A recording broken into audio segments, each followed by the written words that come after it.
Okay, good morning everybody. Morning. Morning. Wow, look at all these smiley and beautiful faces this morning. You ready for the training? Yes. Okay, well, welcome to this morning's training, and the title of training is Acing Job Interview Like a Pro.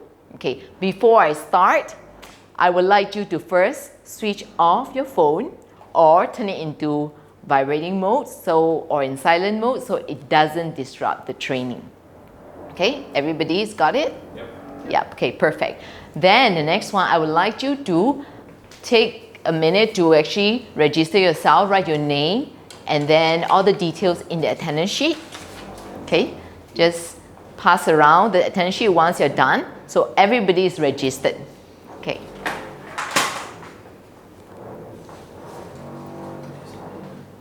Today is the 31st. Last day of the year. Yes, it's the last day of the year. What a way to wrap up the year, right? Yeah.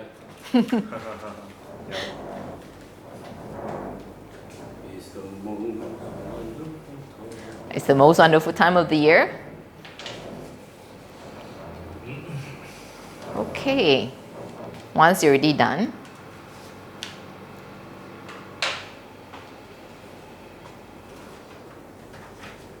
yep, just pass it along. While you're writing, filling out the details on attendance list, I would like to let you know that each one of you has a notebook that we provided for you. So feel free to write down any notes, any takeaway, any learning that you have that you want to bring back, and that will help you from the training. Okay? Okay, without further ado, I would like to start off with the first icebreaker. And this icebreaker is for you to warm up and get to know each other. So to start off, I would like you to probably stand up so everyone can see you. And then we'll one at a time, introduce yourself, tell your name, and what's your current job. Okay, we start with this gentleman. Hi, my name is Larry. I am a content creator. Content creator. Yeah. Larry, the content creator. Thank you. Hi, my name is David. I'm a trader. Okay, David, the trader. Very good. Hello everyone, my name is Zach. My job is business development. Zach, the business developer. Okay, all right. Morning, my name is Alex. I'm a business development manager in an IT supply company. Okay, so Alex, the business development manager. Yes. Okay. Thank you. Okay, thank you so much for introducing yourself. Then the next one. The first energizer we're going to do for today is I want you to take a minute, and every one of you, we're going to play and get to know each other. Now that you know, you've introduced what's your current job, I want to start energizer by sharing. You write down what was your first job. Okay, so how it's going to work is that you each take one different color paper and then write down your first job. Then I'm going to pass around, and then you're going to pick the color that is not your original color and guess whose first job was it from the crowd. Your first job, remember this is your first job? First job. Yes, first job. Don't write your name. What different is it? Yes, Oh. what you introduced was the current job, but this one is your first job. Okay. What was your very, very first job?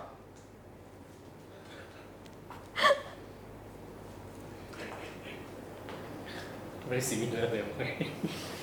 It's okay even if it's similar. Really, nah? Yes, put it in. Fold it. Fold it. Oh, Yeah. Fold it. Fold it. The two folds and then just put it in. Okay, enough. Two folds enough. Right there. Thank you. Okay, now you're going to take a different color from the ones that you took. Oh yeah, I think mine is yellow. I think yours is blue. Green. Green. Blue, green. Okay. If you saw your own, just put back with me. Okay. Right? I mean, okay. And you're going to read what the first job and take a guess. Which first job does it belong? What was the first job? Huh? What was the job? Retail sales. Retail sales. So who do you think first job was retail sales? You have David, Zach, and Alex. I know it's not you. So I think it's Alex. Correct. Oh! Oh, good job, good job, wow. Well done, Larry. Next one. Big yellow. Uh-huh. Graphic designer. Graphic designer. So whose first job was graphic designer? Larry. Larry? So obvious. Is it Larry? Okay, well done, yes. Okay, then Zach. Hey, this one is my origin. Starbucks barista. Starbucks. David. Starbucks barista. Oh, David, the Starbucks barista. Very good, okay. Japanese restaurant waiter. There's only one person. Who was that? Zach. Zach, okay. Okay, thank you. Thank you. I hope from this energizer, you've learned everybody's first job and also understand that all of us started somewhere. We all had our first job. Okay, so now as you're progressing into the training, I also want you to look forward and also project forward, because the reason why you're at this training is because you want to land on your next job, your dream job. What's your next career projection? What's your next career path is like? Okay, so it's time for me to introduce myself. My name is Yvonne Woi. Okay, you can call me Miss Woi. My first job was I was a math teacher. Then for 10 years. Then I had like 8 years of experience in HR. I was a HR manager, then also the HR consultant, both in Malaysia and in Singapore. Then after that, I actually went into training. So after 8 years of HR, I'm now has been in the training industry for 3 years. And I've been using my expertise from my past experience, even from my first job, and bring it on to my training. So that's why I'm here to actually conduct this training on how to ace the job interview like a pro, because as a HR manager, I've conducted hundreds, if not thousands of interviews. So there's always something that we learn and can learn from people's interviews and from my experience as the interviewer as well. Okay? Now, the learning outcome for today's training is that, okay, shall we read together? Okay, upon completion of this program, participants will be able to perform at job interviews confidently. Okay, the assessment criteria, let's read together. Threshold assessment criteria by way of Q&A. So in other words, do expect me to ask a lot of questions throughout the training, and also feel free to ask questions if you have any. Okay? Now without further ado, we're going to start with the module 1, which is preparation is the key. Like any other job or any work that you do, we always start with a preparation. Okay? Now, in this module, there will be 3 sub-modules, okay? That being the first sub-module is understanding the job and employer, okay? And then establishing your USP. Does anyone know what's a USP? Unique selling point. Very good, Zach, okay? Unique selling point, okay? That unique selling point is also your personal brand. And then of course, there will also the pre-interview preparation, such as your clothing, your documents, and also the logistic to get to the interview. Okay. Now the first one, okay, understanding the job and employer. When you want to apply for a job, now I know that a lot of the some of the recruiters, they will actually send you the JD, and some will actually disclose who is the employer and some may not. Okay. Now, before you start, always remember that go through the JD and really make sure that what you're applying is what you really want. Yes, Larry. Usually, job description when we see in the internet, then when we go and work that time, right, it's totally different. Absolutely, absolutely. Which is why sometimes we also advise the interviewees that if you go for a job, have an open mind, because when the employers, they put up this job, they do have something, they have an idea of who they want to hire. But when you're on board, you're part of the team. So your job may evolve as well, and also depending on the team that you're working with. So sometimes the JD that you get is also a very generic one, because they just want to get as many people as possible, then they just pick and choose from there. So you are right that the JD may not give you an exact idea of what your job is going to be like, but coming from the employer's point of view, they just want to make sure that they get as many people have the same skill set, so that they can, once they're on the team, then they can kind of fine tune it. So in a way, I would say that if you are always evolving in your career, keep an open mind, because you do not know where your next yes is going to lead to your next dream job. Okay? All right. I hope that answered your question. Yeah. Okay. So, and then, okay, then the JD and then the key responsibility. Now also, if the recruiter or you do know the company of which you're going to be joining, do check out what's their mission, values, and culture. It's very important. However, that said though, sometimes the culture that you see from the outside as opposed to what when you're inside are completely different. And that is okay, because even some of the best employers, some of the biggest companies may have a very different cultures from what they project to the outsiders. Okay? And the last one is understanding the industry landscape. Okay? And you can see from here, we cascade down from your job to the mission, values, and culture. That is the company, and also cascade even further down to the whole industry. Because think about it this way. When you are already in the industry, your next job, okay, will be either in the same industry or something that complements your industry that you're currently in. So this is how our career projection is. Okay, you start somewhere, but you always need to understand the industry. Who are the competitors? You know, how is it like in terms of their economy? How is the current economy affecting the industry, etc. Okay. All right, the next one of the sub-module is establishing your unique selling point, your personal brand. Now, how is this important?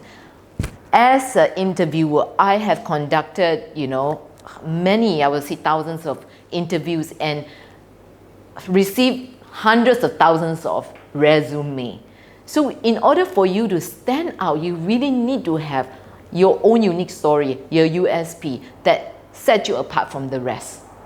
So think of yourself as a company as well. What makes you different? What makes you special? What makes you hireable? What makes you a valuable asset to the employer? Okay? And so here, we're going to identify personal strength, your skills and accomplishments, and then we're going to also crafting a compelling elevator pitch. Later on, we're going to do a group discussion on this one, and also develop a professional story that aligns with the role. Okay, so it's always important to think of yourself as you are a unique individual that can bring valuable, you'll be a valuable asset to a company. Okay, so the next one is how, okay, this is something that I'm very passionate about, is to build your personal brand. Now, in order to build your personal brand, you need to understand who you are, what kind of personality that you have. Okay, and one of the most commonly used, I would say, measure or like tool that we use is the MBTI, which is the Myers-Briggs Type Indicator. It is actually a personality test that categorizes people into 16 different personality traits. Okay, so they actually, from the 16, actually is actually a combination of extroversion versus introversion. Basically, it's like whether you're introvert, extrovert, how do you get your energy? Okay, then the next one is the sensing versus intuition, and how do you take in the information? Are you a sensing person or are you going by intuition? Okay, then the next one, you notice that the first two are how you take all this energy and information inwards. But the next two, third one, thinking, T versus feeling, F, is how you make a decision based on information that you got, based on the energy that you draw. And the last one is judging, J versus perceiving, P, and how do you deal with the world around you? So it's from these four different, what is that? Yeah, that you actually will come out to 16 different personality. How many of you have done MBTI before? Let me just say, okay, it's not something that you never done. You may have, you never, okay, but that's good. Because even if you have done it, our personality sometimes change and tweak a little bit depending on the environment you experience. Okay, so it's a good time that we take some time to understand ourselves and know what's your personality. Do we Okay. need to do the test later? Well, you just answered your own question. That's a really good one, okay? You just answer your own question. You're not doing later, you're doing it now. Okay. Yes. So now you can take your handphone now and scan this QR code because that will lead you to a short assessment just to do the MBTI, and then they will give you a result right away. But take your time and don't overthink, okay? Always take it as like, what is the first instinct? What do you get, okay? And you can start doing it now.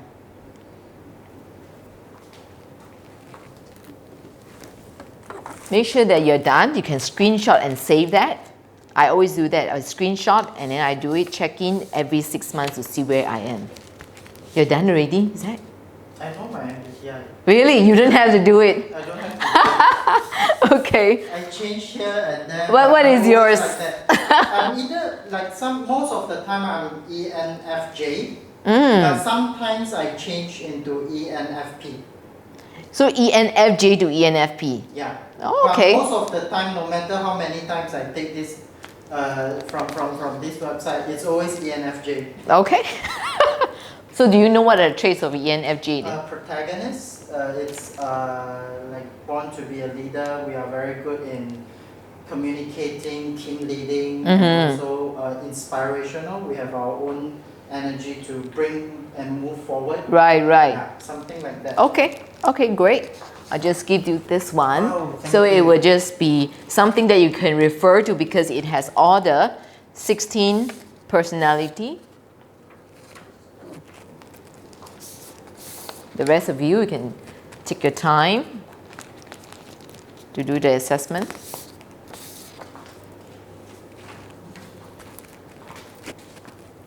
Oh, this is very detailed.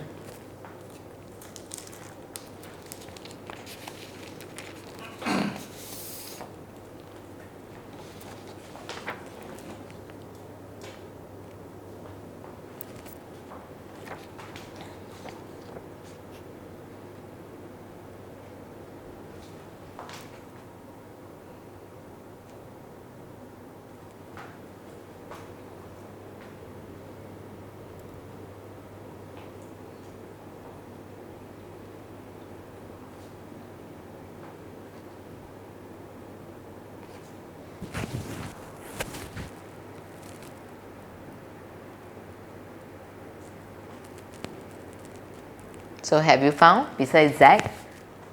Has everyone found? It's gonna take them some time. Yes. It's okay, take your time.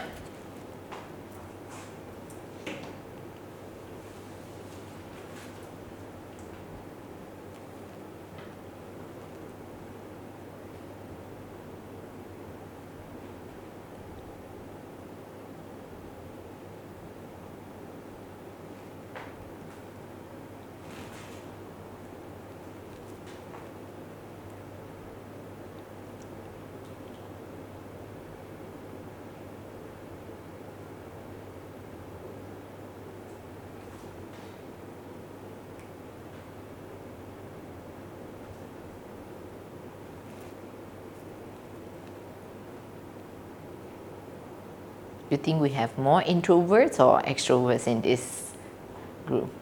Should be more extroverts. Same? Same like before? I think balance. A balance. What's yours now? Haven't yet. Oh, okay.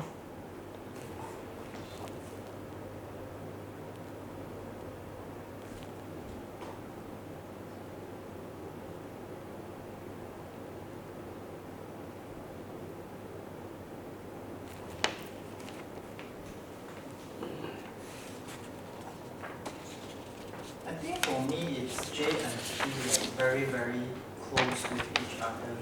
Your J and P, so basically this one? So sometimes I'm a J, sometimes I'm a P. Yep. It changes. For me personally, it's always this one. I'm always debating between thinking and feeling. But if you look at my background, because I was more into thinking because of my math teacher's background, I got mathematics, so I was very logical. But because I work in HR, so that switched me into like more people oriented. I have to work on the EQ side of things. So mine's always changing between the T and the F. Yeah.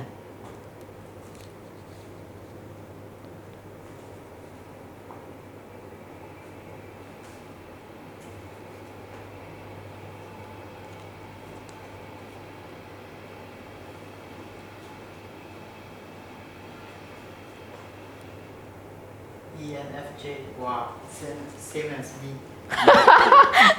You're ENFJ? Yeah. Wow. No wonder you guys. Enthusiastic, idealistic, organized, diplomatic, responsible, skilled, communication, well connection with people. Yep. So you see now that you've done this personality test, you kind of have the rough ideas of your personality traits and your strengths, right? What about Larry and... I think I remember my last one, so it was the same one also. Was it? Yeah. Okay, that means you remain the same. You haven't changed much in terms of so. personality. Okay. Yeah. And then you have the handout I just gave to you. They have all the 16 personalities in details.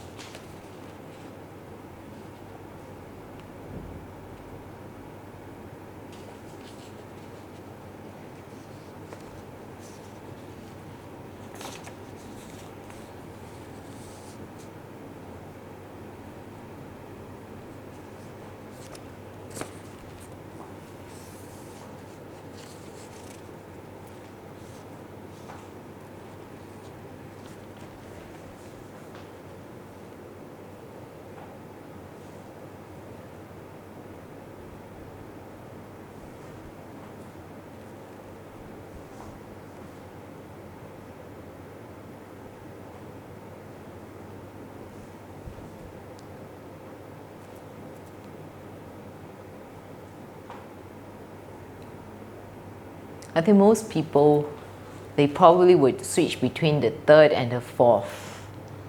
Hardly, I would say very rarely you would have like people changing from extrovert to introvert, vice versa. God, yes, but yes, environment, you're right. But it's not as frequent, or I would say not as much as those who are switching between the third and the fourth one. Yeah. But you're right, the environment or something, some people experience a very traumatic experience, can they just switch? So both of you are ENFJ, yeah? Yes. Wow.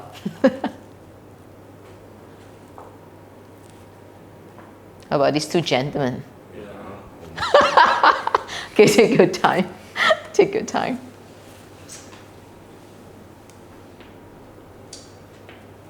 ENFJ. You're also ENFJ.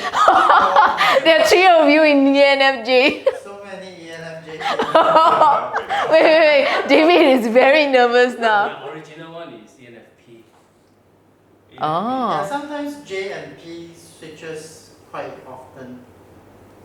Yeah. Yep. But this is not accurate, to be honest. Yeah, of course. Yeah. Of course.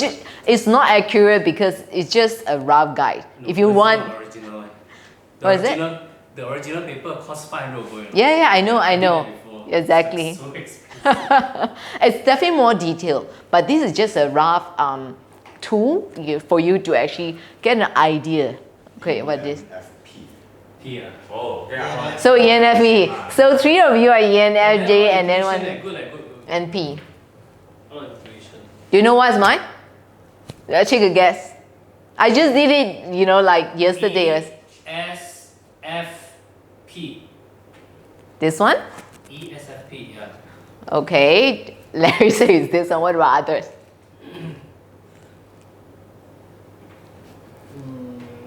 I think it's called ENFP. ENFP. Yes. Okay, ENFP. Okay. All right. What about others? Take a wild guess. ENTJ. ENTJ. Okay. That's the most common one. That's what? The most common one. The ENFJ. Okay, all right. All right, mine, okay, has always been ENFJ. I've always been ENFJ. So we have a lot of ENFJ in this room. For mine is ENFJ. Yeah.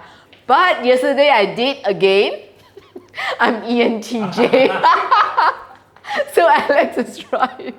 But you see how sometimes, you know, like I say, the F and the T, right, changes. Like I shared with Zach, because I was trained very logical. My math background, you know, very logical, I was thinking. But because I also work in HR, so it gave me that more of working on people's feeling, more considerate and also more empathetic. So I do switch between the thinking and feelings while I remain the other things, you know, status quo. So sometimes your job also will change your personality. Okay, so now why is it important that we do this? Because it's part of going to be your USP, what makes you unique and who you are, your identity. Okay, all right, then now the next one is a group discussion. Now that you already know your personality, I would like you to work in a group, the pair of people that you're sitting next to, and then you're going to have this group discussion. You can sit together and think about how to write, but still write it uniquely yours. Okay, here and here. Okay, so basically this is a job position. Okay, so can I have Alex read the job position? Electric vehicle sales director for Asia Pacific. Then- Located in Hong Kong, expected salary is 20,000 a month US dollar, plus allowance and commission. Okay, and then what we are supposed to do, curate your unique selling point, okay, your USP.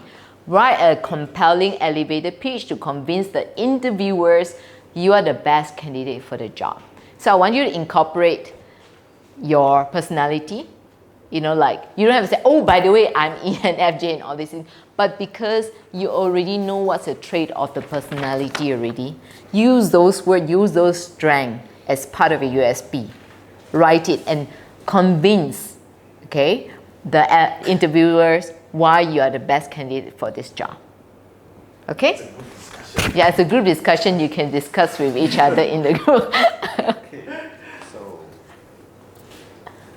we have the same one, so it's actually very easy. Yeah, both you have the same personality. Yeah. No, but the personality is only one part of it. I mean, But you also sales need to director, incorporate so you what's must be a very skilled your communicator. you know, background, your experience. So when we are and then saying relate it our to the job. USP, number one thing we should And remember, this this is is the job interview, right? yes, this is in the So job. we are actually interviewing for the sales director Yeah. for Asia Pacific, correct? In Hong Yep, Kong, right? yep, yep. So we need to tell them why lah. Yes. Through this So point lah. because we Yes, are to this very point, this is skilled only one point, but you also have to communication, incorporate it's your very experience. easy for us to The lead point, this the is sales only your and personal communicate strength, with them, but and your we are organized. experience.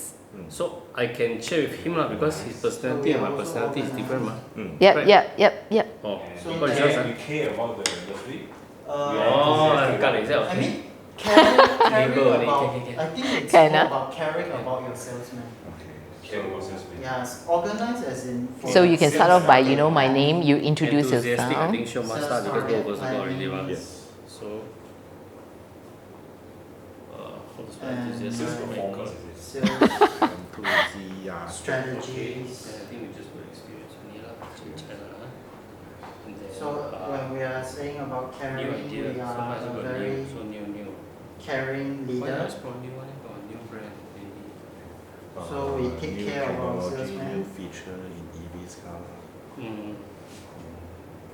Now remember, also think about this EV, so it's an industry. So remember, one of the sub-module for module 1 is you need to know what is, you know, like the industry as well. We'll say be enthusiastic about the EV industry, especially in the Asia Pacific. Towards. New more EV models. Create more opportunity. Ah, Mm. I will use Is there any responsible. say brand? We don't disclose the brand because sometimes, you know, that we are supposed to be headhunting So, without disclosing who are employers. So you do not, in this case, you don't know the JD. Okay, you don't know the company. but you know the industry. And this is not a very big industry at the moment. Big, eh? I mean, it is not like as common, but it's growth. Countries are pushing for net carbon zero, so that's why more EVs policy will be implemented into the country. Yeah, it's definitely a rapid growing industry. It is. Yeah. For It's just example, environment like friendly, Paris yeah. Agreement 2030. Huh? Yeah, you just put Paris Agreement. What a group. Huh? What a group. No, yeah. So,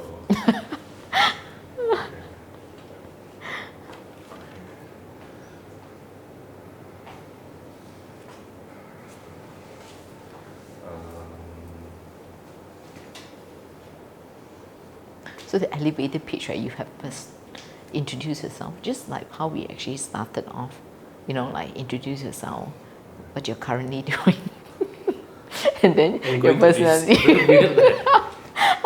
No, but this is your USP, ma.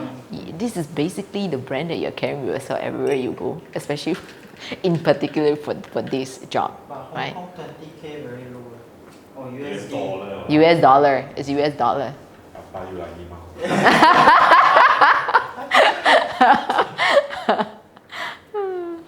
Wait. I need to base on my Yes, job, yes. My No, you don't have to actually like say your current job, but I'm just saying that I you want to know. apply for the job. Yeah, but relate your previous experience to the job that you're applying. whichever that will work for you. Yeah. Say that you have a lot of experience in ESG related field. You work in ESG related field. You guys are done? Or still drafting your I think I'm done. elevator pitch? What's the Maybe ESG? you're selling point, right? Environmental, Compelling elevator speech. ethics, social and government. To convince the interviewer you are the best candidate for the job. No, this is So based on basically this like scenario. selling myself. Right. What is- But Based on this scenario but and your can I write personality. like I used to be the You marketing did a director lot of of Yes, yes, of you did course. a lot of Yeah, ESG because you are supposed to and tie in your previous sustainability experience Oh, into research. your Ah, okay. before this job, for so your to show that you are the best. client. Yeah. Okay. Maybe I will actually go back a little bit from here. Sales director of getting Yeah. Okay.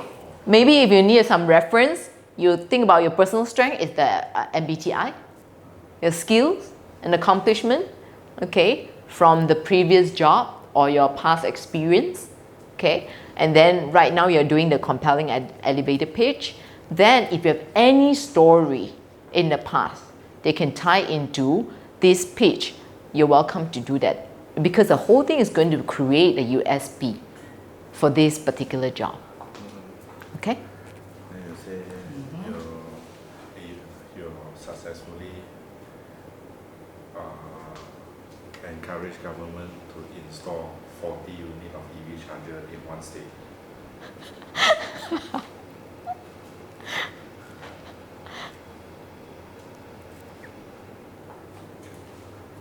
Okay. Maybe I give you another 2 more minutes. Government to install 40 charger.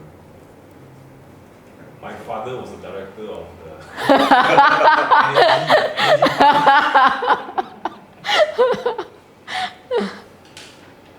I think it should be one. Should be okay? Yeah.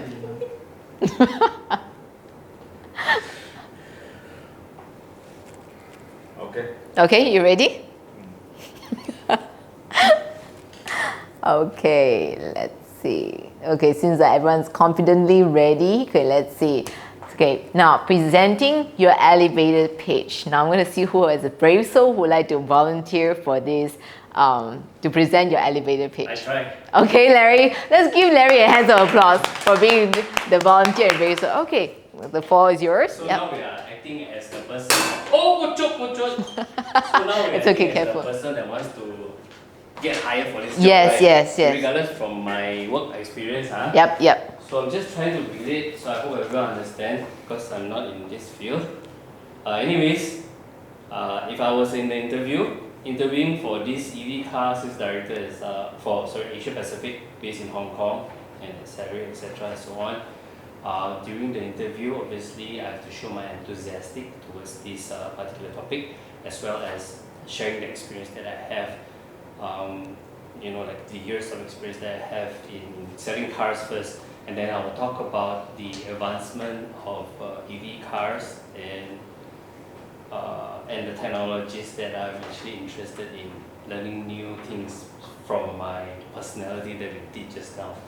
So other than that, also because we'll explain that the EV market is actually blooming in the Asia Pacific, and that's where I see an opportunity, and I would actually like to be a part of that opportunity to help this company grow. Yeah, and other than that, I also successfully encouraged the government to install the charging EV ports, charger, yes, yeah. extra by 30% throughout the whole state. So it's actually a plus point for me during the interview. And of course, I did a lot of research also about the ESG and sustainability about this whole work and so on. Other than that, I also actually try to tell them how they can actually market the cars as well, because EV, to be honest, EV actually help save a lot of cost, not just because of the petrol. And a lot of people they do not understand because they don't drive EV. So because I did a lot of studies, so I know that EV actually helps a lot of people save costs. That people who literally drives EV, they will know that throughout so many years driving, they don't even service their car, because there's nothing much to service also. And plus, most of the EV cars nowadays, they already have like those, the warranties and so on. So we just need to pay for the service charges as well. So if it's me, when I go in and pitch, these are the points that I'll be pitching in. Yeah. Okay. That's All right, good. Thank you. Give him a round of applause. And he's just earned himself the first kisses from me. Oh. Thank you. So this is the kisses. Okay, thank you. Now, okay, there are a few things that we can actually learn from Larry's pitch. What else would you like to add? Because I see that some of you work in group, and some of you, maybe I just go back to the job first. Let's say, okay, this one. There are many things we can break down from just this, job listing or like details, okay, or like job requirement as well. Like what else would you be able to add? And I'm going to add something else that, what if you're coming from a different industry? How are you going to pitch yourself? How are you going to be different? Okay, anybody else that would like to add on to something that he just shared? Maybe your past result of your past work would be a good add point. Like for example, you did something and then you achieve a certain result. Like you give numbers to the interviewers would be a good thing. The previous company top sales, etc. Exactly. Your previous company was the top sales and numbers. Those are your accomplishments. It goes back to the USB as well. And also because you are interviewing for a sales director, right? So which means you will be managing a lot of people. Correct. So maybe letting the interviewer know that in your previous company, how big was your team? Like for example, you used to lead a team of like maybe 50 person or stuff like that. I think that would also help. Yep. Because this is already like the director role. It's a manager, it's a top manager role already. So your the people skill is very important. Okay, very good. Anything else that we can add on to the pitch? I think maybe also like certain connection that you already have in Yep, the industry. network. Network. Because as a sales director, you are not only thinking about the sales, but the whole strategic sales of the whole region. Like for example, it's not for Malaysia, it's Asia Pacific. So basically, you might need connections, like for example, with the marketing agencies at the Asia Pacifics, or maybe certain government developers in the Asia Pacifics. I think if you are able to show that kind of a connection or networks, it might help also. Yep, very good. Like we always say, your net worth is your network. Sounds so familiar. That's what we always say, right? But it is true. Your net worth is really from your network. Like who are the people that you know? Yeah. And I like that Zach brought a very important point because the location is in Hong Kong. Now remember, we are all in Malaysia. Your network outside Malaysia is important, and also how are you as a Malaysian going to adapt if you were to be based in Hong Kong? So that's where your, the MBTI, are you an adaptable person? Are you more judging or sensing? Are you extrovert, introvert? All of these come in place. So make sure you utilize all of these traits, your strength, into your elevator pitch. Okay? And now, maybe talk about what if you're coming from a very different industry. Like he's currently in graphic design. Okay? You can, maybe before I disclose anything else, let's say you're coming from a different industry. How can you write or pitch yourself? Different industry. It's a different industry. To apply for this one? Yep. That's a very key point here, if you look carefully. But it can be like I'm still from a sales background from other industry. Exactly. It can. But what if, like in his case, it's not sales, he is not an EV? How can you pitch yourself?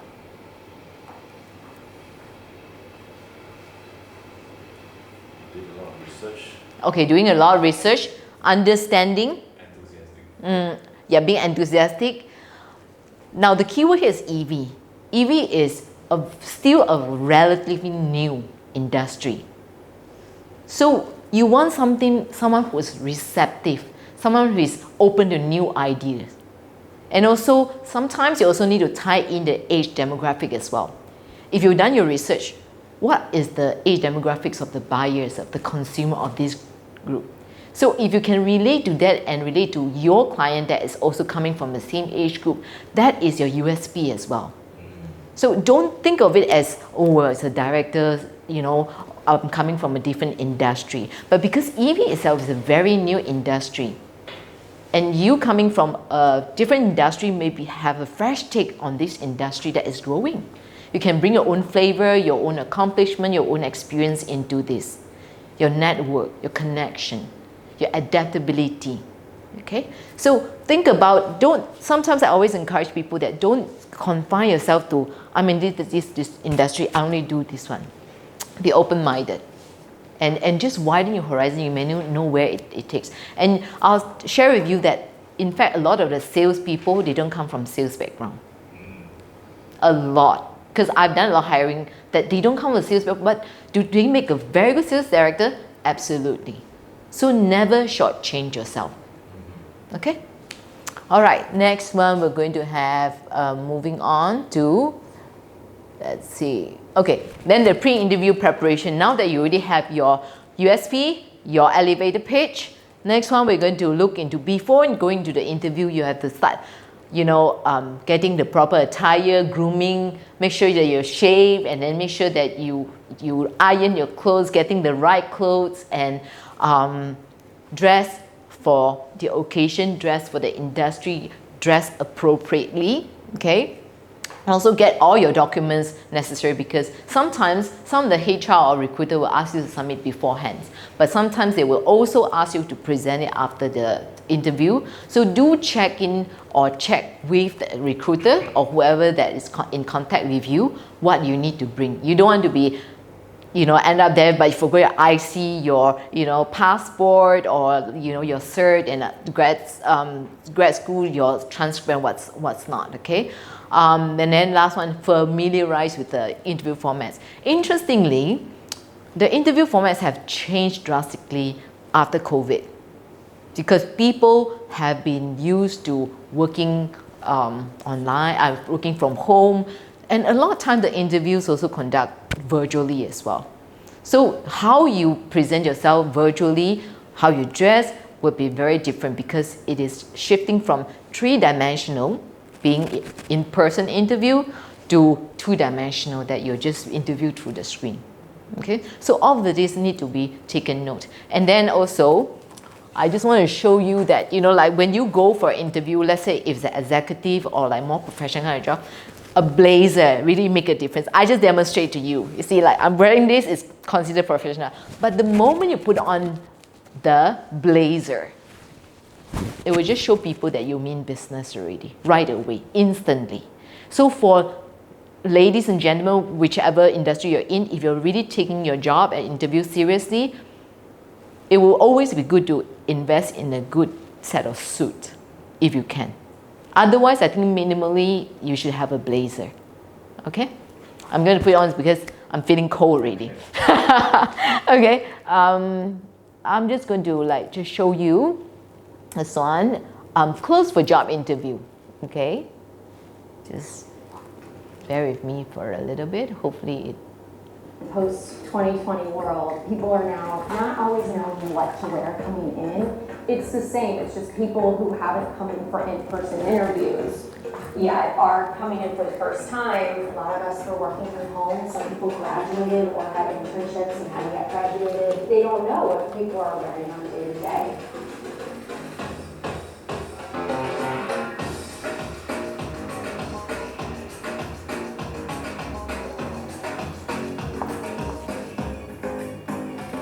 Okay, so this is before I proceed on, when she's sharing what kind of clothes and how to prepare job interview, you have the note and you have the pen or pencil. I want you to take down like 3 takeaways that you learned from this video, so you can bring with you and remember when you prepare for the next job interview, okay? I'm Selzer, and I'm a talent acquisition recruiter with NBC Universal, and today we're talking about how to dress for success in your next job interview. I think it's important that we're having this conversation now, especially as a lot of companies are hybrid. While a lot of us, had worked remote during the pandemic and then coming back into an office, there is that adjustment period of like, oh yeah, can I wear sneakers? Is that too casual? When it comes to the standard expectation for interview wardrobe, avoid the too casual. You're just making sure you look put together. You're going into interview because of your skill set. That's your first impression that you're giving off. During that phone interview, if we're telling you, hey, the next step is an in-person interview or it's a video interview, but you're curious, okay, what are people wearing in the office? Like, what's appropriate? Like, don't be embarrassed to ask. I'm always a little impressed when people ask that because they're really being thoughtful and thinking about it. Internally, a lot of times we call ourselves talent advisors because it's our job to advise the candidate, walking through the process just as much as the hiring manager. So we'll be honest with you. Whether you're interviewing for NBC Sports or coming in for sales, when you're interviewing for more of the corporate space, like a job in talent acquisition, a job in finance, definitely PR, ad sales. A suit still goes a long way. As stuffy as it may sound, I actually have an interview dress that I've had it for years. The last time I wore it was interviewing for NBC. It's not too form-fitting and it's simple. It's just a basic, classic black dress. It often depends on the environment you're in. In our environment, being a PR media company, especially if you have an interview that's virtual, you could wear what I'm wearing now, which I'm wearing jeans and a blazer and sneakers. Because from here up, that's what the interview is seeing. You're still having that face-to-face interview, even if it's virtual. So you still want to dress to impress. You want to also make sure that you feel good. Personally, I always just say, dress as if you were going in. Maybe it is a little bit more of a casual version of that. So maybe you're not wearing a suit at home, but you're wearing a sports coat and a nice button-down shirt or t-shirt underneath. But I always think it's better to be overdressed than underdressed. You can't go wrong with that. It's the biggest safety net. It's good to plan not just the night before, but a couple days in advance and trying stuff on, but also kind of having your little interview bag packed just so you kind of have a backup plan, or if it's going to rain, like having your umbrella. Like there's the little things, because especially if you have those nerves, you're not always thinking about that the night before or the day of, and then you're frantic, and then you're even more nervous. It shows that there's intention and that you care and that you thought this through. You're presenting based on your skill set. Kind of have your best foot forward. You don't want to distract or take away from your interview in any way, because you have just these massive lime green earrings that, while they can be your favorite, it might be a little distracting. looking at the industry, it changes depending on what city you're in too. So that's also why, say you're relocating for a job, you're moving from the Midwest to New York. As somebody that's from the Midwest, I can say we kind of tend to play it pretty safe. New York Asheville is a very different thing. If you have some type of anything that kind of grounds you, maybe it's your special socks, or maybe it is a certain blazer that you always wear. I can wear this with a dress. There are things you could opt for. If you've got an in-person interview and you want to work at this company, you've literally got your foot in the door. You're not coming in to show I have the best wardrobe ever. I think going with just a classic basic look, especially the first interview, is your safest bet. Thanks for watching. Hopefully these tips will help you for your next job interview. Okay, I do hope that this, in like the video, helps you with give an idea of like proper attire it is for the job interviewer. Now that you have watched it, I want you've written down like the 3 biggest takeaway. Maybe I ask one of you to share what you learned from the video.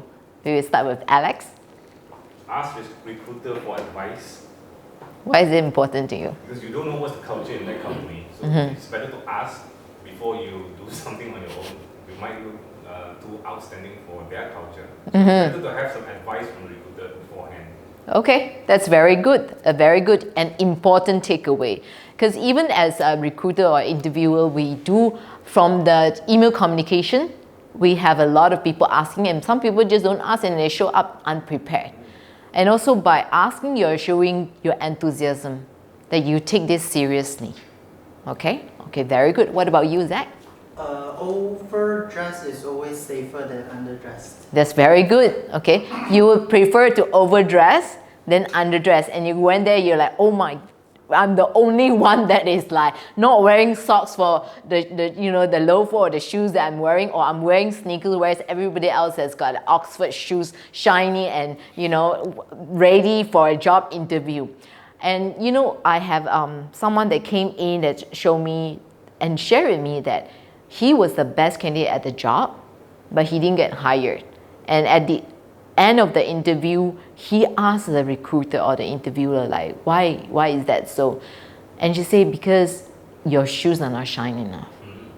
And it's like, what has it got to do with my caliber and my experience? They say, because a lot of times they look at it as how you do one thing is how you do everything. So sometimes the little details that really count, you may not know it. So it's better to make sure you're prepared. Overdress is better than underdress. Okay, very good. What about you, David? I kind of agree with Alex, but I think another thing is prepare everything in advance. Yeah, prepare everything in advance as well. In terms of that also leads to logistics. Make sure you get there on time. Okay, because you don't want to lose a chance just because you missed the bus or the Grab couldn't come to your place and take you or like bring you to the right destination. And what if it rains? Are you going to be drenched in your newly tailor-made suit?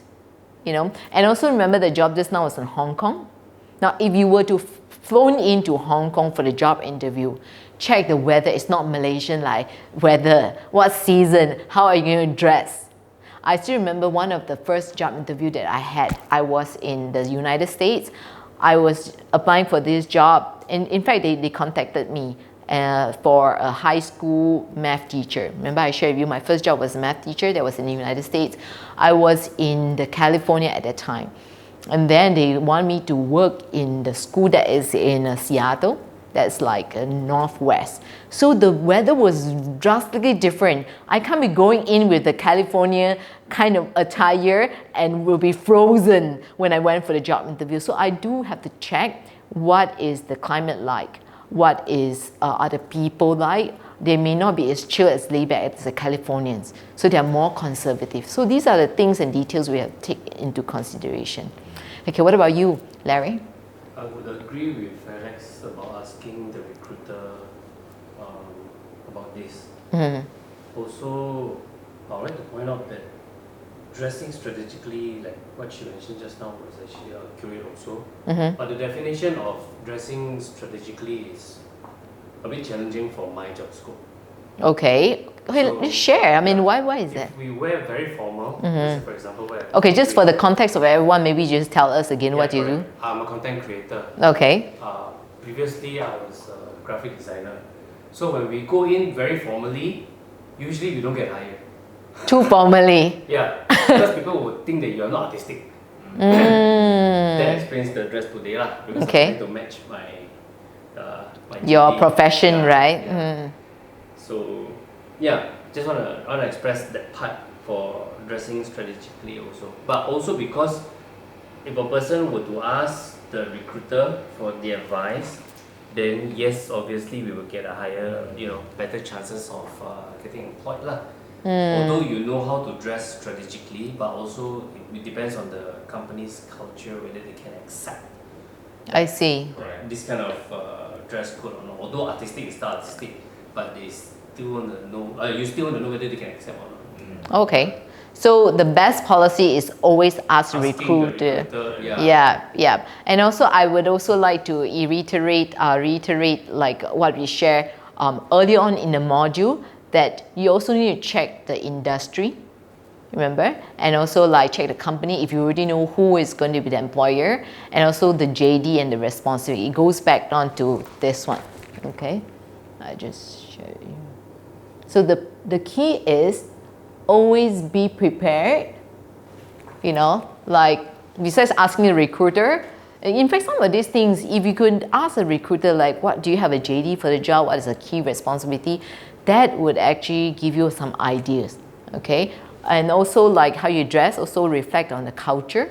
Like in his industry, it's more on creative and art in industry. So maybe dressing too formally would be a bit out of place too. It's a bit weird because when people see artistic people, they have this kind of mindset that artistic people have to be very different, have to be very creative. That's why you see my watch got 2 colors. I wear 2 colors. I just noticed as well. My shoes also Yeah. Oh wow. Okay. That's right. Okay. So if we go in like this, without further explaining your resume and all, people already sense that you're an artistic person. And like what you mentioned, dress code is actually very important. So that part is already a win for us.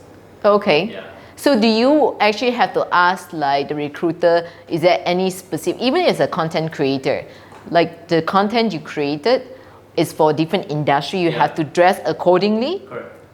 Usually if we ask recruiter, we wouldn't ask the recruiter whether should we wear or not. We would rather just say, I want to dress like this, can the boss accept or not? Because again, this is an artistic field. So usually employer, they understand artistic people got what kind of pattern. So you have to be that pattern. I see. And people interpret you as an artistic person. So you see the pattern here, can I interpret it as the culture, Yeah, correct. right?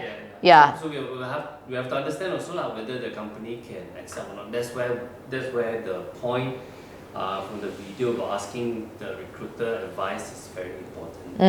Yeah, Okay. From the video itself. Yeah. Okay, very good. Purposely buy 2 pairs of shoes. Yeah. So he proposed by 2 pairs of shoes, so you have like makes sense. Adidas will make this kind of I don't think so though. Okay. And it's not easy to find, a good shoe that can match with your watch. Oh, so this is attention to details. He even matched the watch color with the My shoe is sneakers. green and purple. My watch is also green and purple. Wow. This one I would say the recruiter must have a trained eye to pick up. It's okay, we will tell them. That's how you will tell them teach also. yourself, right? What's the Yeah. Okay. And follow trend also. Because we are content creator, we have to follow trend. So why I'm wearing this watch is because this is like the recent show from Joker and Harley Quinn.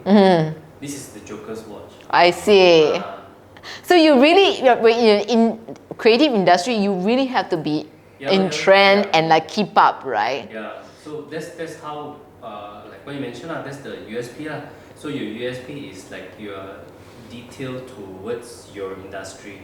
So our industry is content creating. Of course, we need to know what is like the hip, what is the in in social media. So, Very interesting. The way I look at it is probably in the creative industry, then you becomes like a walking portfolio.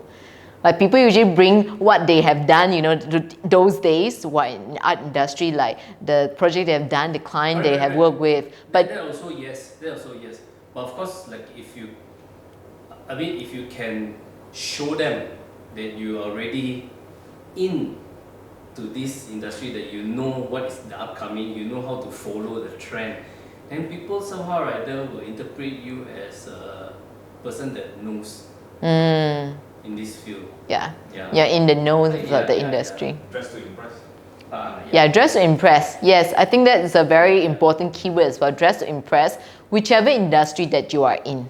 Now makes sense, right? Like Yes, it does make sense. Oh, okay.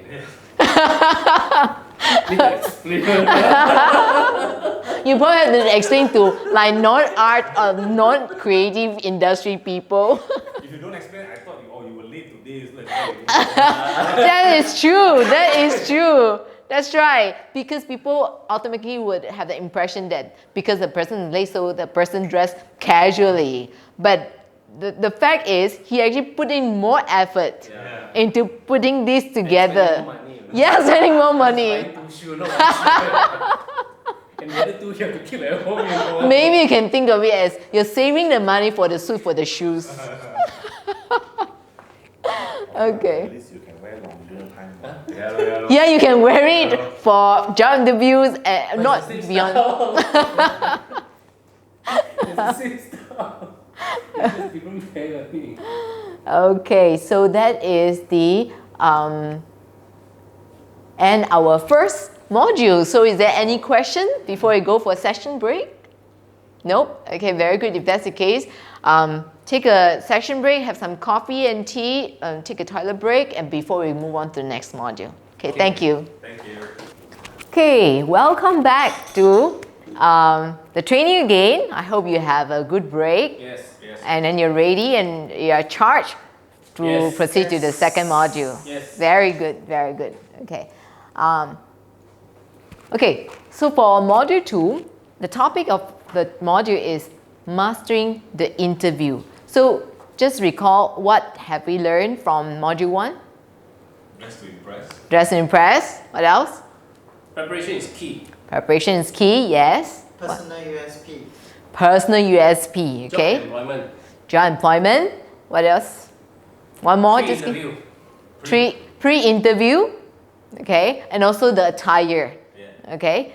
Dress strategically. Okay, very good. Very A students, you guys. Okay, so we're going to module 2, which is mastering the interview, and we have the 3 sub module from here are. Okay, maybe you can ask one of you to read one. Alex, can you read the first one? Types of interview questions. Okay, good. Is that could you read the second one? Body language and communication skill. Very good. The third one, David? Handling customer. Okay, so in these 3 sub-modules, we're going to break it down further into the type of interview questions. Now, I know that online there are a lot of interview questions available. You can also prep yourself, and sometimes some of them comes with the ready answer already. But if you do use them, make sure that you actually use them to customize and personalize it. Okay, because everybody have access to them. So again, you still need to stand up by using what's your USP, sell yourself, and build your personal brand. Okay, one of the questions, basically interview questions are actually divided into 3. They have the behavioral questions, which are, I would say majority, about 40-50% of the questions come from that type of questions. And then the technical and specific role, like the job description that I share with you, the EV sales director, they are very technical. Or some of the professions, let's say they are more into, say, IT. I'm sure you have some of the technical questions. But usually if they do have those kind of technical questions, you'll get someone from the technical team to come in to be in the panel. Yes, in second interview as well. Okay, so really depends on what level of the interview you are in. And that will actually determine the type of interview question you're going to get. And last but not the least is the situation and hypothetical questions that they will actually put you in the situation that is unknown. And these kind of questions, I would say sometimes can be a little bit tricky and tough, But it's okay, that's part of the training as well, and which is why you need to come to training and maybe sign up for the next training, how to handle tough questions during interview. Okay? Now, in the one of the questions, a model that we highly recommend for anyone going for interview is the STAR model. Now, STAR model interview actually is a current acronyms for STAR, and S stands for, Larry, can you read that? Situation. And then what is it about? Introduce. The situation, set a scene, and provide context. Okay, so basically you set the background in the S, okay? That's a S, and then the T stands for, David? Task. Okay, what does it? Describe the task, what need to be done and why.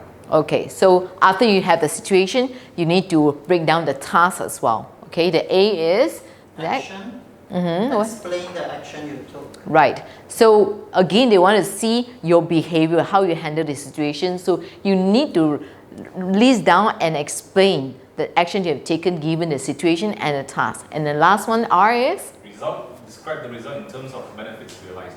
Right. So they also want to learn, like the interviewers, we want to learn what have you learned from it? What are the results you have achieved? And how can you bring that into your current job or the future job they're going to offer to you? So the STAR model is very, I would say, the standards models when you are being asked or thrown behavioral questions. So always remember STAR, okay? All right, now I'm going to throw all of you a question that is a behavioral question. It says, tell me about the time you made a mistake at work. How did you resolve the problem and what did you learn from your mistake? Using the STAR model to answer behavioral questions during a job interview. Now in a group as well, I want you to work with each other. You can write your own scenario, you can write your own your mistakes and how you overcome it using the STAR. Okay, so I'll give you some time to work in a group to answer this question, but write your own, even if you work in a group. Okay.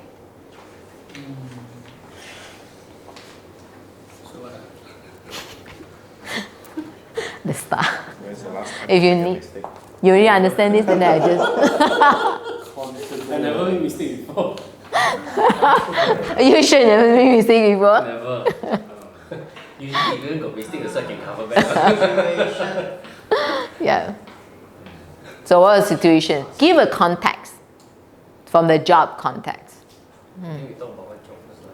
Yep. Okay, you can start with what job? Setting a scenario. Task, action, result. Yours a bit hard. Why? Yeah. Your job is what?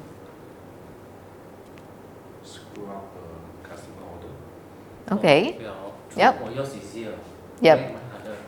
Because art, like how you gonna define that? But what about your content? Huh? That you could have created What makes a you wrong think that content. content Miss is out nice? the deadline. Huh? You miss out the deadline. Hardly. Really, Um, because we all got pre-schedule, a lot of people got a lot of third-party apps one, so we schedule a lot of things one. but Beforehand- sometimes maybe if your third party screw up. Okay, then that one is not our fault already. mah. Right, right. But how will you But manage your it? client don't deal with that, they deal with you. Yes. Correct. We will show student proof lor. Yep. So like you take that as a situation, When even it though. happens lah, but it never happened before. That's the thing. Because okay, Now it happened already. 我早就你错。 Yeah. I think yours easier like just screw up order very easy like. Mine a lot of pre-planned one Okay. A lot of stages to But even approve if pre-planned, there will be times or Okay, it's like this one. cases. We get approval, once approved already, then we will show that this is already scheduled. So they can see whatever that we schedule. You get what I mean? So usually even if let's say la touch wood, really the mistake comes from the platform, the particular person will already know one. It's not fault. Okay, what if the client gives it wrong or they change their mind? Then change lor. But you already done that. You already done that. But they probably accuse you for like, hey, you know, you're delaying it because you know we're supposed to meet the Cost deadline like them this. lose a lot Sorry of boss, money. sorry boss, okay I'll change now. Like that lor. Okay, no, yeah, that's your action. That's your action. 你講啊，OK 啦，OK 啦，he's mine 啦，this one is mine. It's what No, I mean if you're supposed to write your individual ones, but you discuss. Group, I know, but you can discuss and then maybe you can exchange and see whether you're following the star or not. The client want to change Is client not happy with the client result. last minute change and then see why he slow, why we late. Last minute. So how we take action? Straight just tell fuck off, It's mine. don't do lah. Artistic people is like that one, you know. When you scold them, straight laptop, like that. So artistic people, they're your own boss basically. You just like you do lor. 我冇你咁大膽。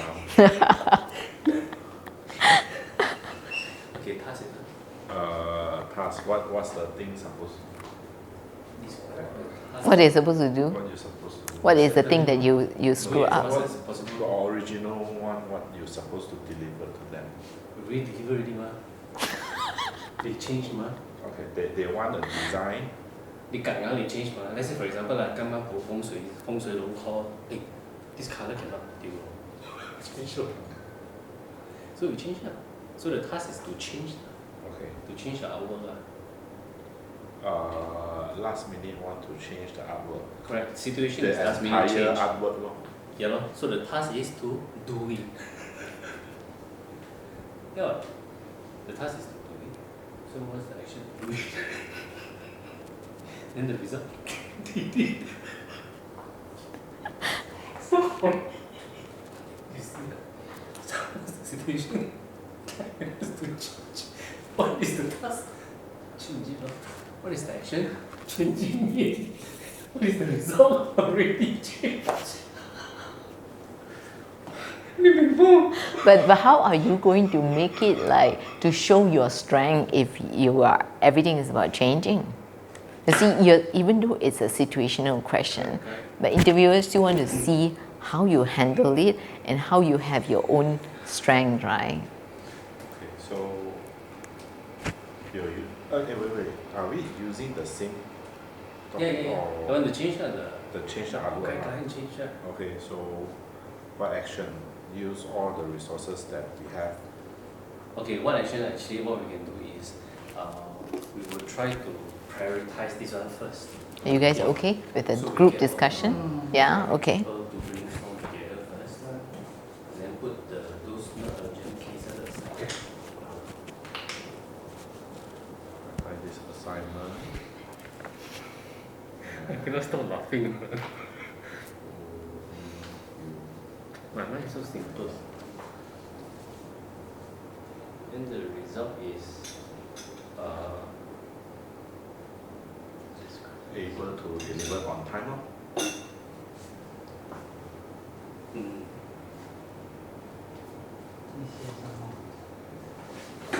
If you're already done individually, you can exchange with each other and check the stars that you guys check whether they you check whether you guys have make sure you cover all the elements in the star model. it's pretty standard as well stuff. Mm. Okay. Got it. Okay. Can already? At least yours better than mine. 我自己都唔知我自己寫咩。 Time to change. Task. Will change. Action. Changing. Result. Already changed. Sunset. Big set. Okay. You look at each other's already, make sure they're okay. Yep, all the elements of stars model. Okay, we'll keep your work for the time being because we'll come back to that later. But what I want you to do is you are exercising or using the star model to handle or answer a behavioral question. But in fact, if you actually have mastered or use this model, you can answer a lot of questions. Okay, but most importantly, when you are answered a question, always take it as an opportunity to show that you're going to be a valuable asset to the company. Again, it goes back to your USP as well. Okay, your personal brand. Okay. next one. Okay, we'll come back to this later. Okay, so body language. Now, you know, the people say that sometimes action speaks louder than words. In fact, 70% of our body language communicates more than words itself because people see it. And I think you have taken some of the training before.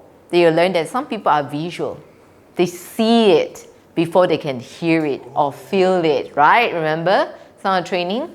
Yes. So be more aware of your body language, whether you cross legs or not, where you put the hands, where you cross your arms, you know, like how you look. It tells a lot about who you are to the interviewers more than words itself. Okay? And then also, body language, the first one I think is you really need to maintain a good eye contact. Like not wander around, show that you're unsure, uninterested, and then managing nervous habits. As I observe, as well, some of you tend to, you know, shake the legs. These are habitual things, and you do it, you know, very involuntarily that sometimes you don't even notice. So do keep in mind when your job interview that these little things that the interviews actually do pick up. Okay, and the last one is active listening. Always listen first and then ask later, especially when you were the one that has been answered the questions. A very good clue, I would say, that you can actually, if you're unsure, always feel free to ask the interviewer to repeat or explain more, rather than you think you know, but you actually have misunderstood the question. That's even worse. Okay, so active listening is very important. You probably have to practice it. Okay, and it's part of a very important parts of communication. Okay, some of the body language during interview. Okay, the first one, look at the lady side. Okay, maintain a good eye contact. Keep an eye, but not stare. Okay, don't go in and stare at the interviewer as if you're like kind of scare her away or she's like an enemy. Okay, maintain a comfortable and friendly eye contact. It's important throughout the interview. Look into person into the eyes. Okay, I know sometimes Asian culture we are not used to looking. We think that it's kind of rude. And it's very awkward, yeah, and probably intimidating, like, oh, the person wants to see me through my eyes to my soul. But it is something that we have to also overcome in our cultural difference, okay? The second, I'm going to ask Alex to read for me. Don't cross your arms, it comes off as defensive or uninterested. Yeah, I think for a lot of us, this is a very relaxed mode. Like, okay, I hear you, you know. But this one, if you watch me doing this, it comes across someone who is very defensive. I have to guard myself. Or maybe I'm just not interested. You can say whatever, but I'm just not interested. Okay, so this one, I think a lot, including myself sometimes. I do this because it's just that I don't know where to place my arms. But it can come across as very defensive. You know? Next one, Zach? Practice your handshake, arrange your belongings properly. Okay, if you bring your portfolio, make sure you do that. Practice handshake. I want you to shake the person next to you and how you feel. Firm, solid. Firm, solid. Huh? Very strong. Very strong. What about Larry's handshake? Very weak. Why are you so weak?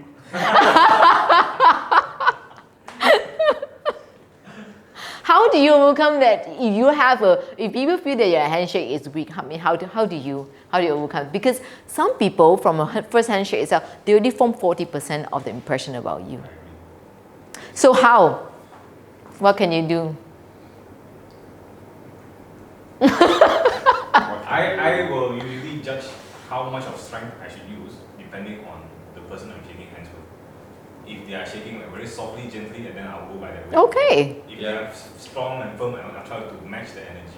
Okay, that's very good point. Matching the energy, because the handshake actually, if you look at it, is actually can also be misread. Someone who shakes your hands for the first time is coming very strong, can be very alpha and dominating as well. So you're right that also gauge a little bit, like know what's the other person's energy. If it's too strong, you squeeze the person, it might be too painful for the person. Okay, so for what about you guys? What do you think, or anybody else? I think strong and firm, but don't squeeze. Mm-hmm. So you when you shake hands, right? You find the shape of their hands, and then you keep your hands strong and firm at the shape, but don't squeeze past that shape of the other person's hand. Don't disform their hands. Yeah. So you keep the strength on your own hands, but then you don't squeeze the other person. Okay. So people can feel your firmness and your power, but they don't feel being attacked. Okay, that's very good. Can we demo maybe David and Zach have a firm handshake? Yeah.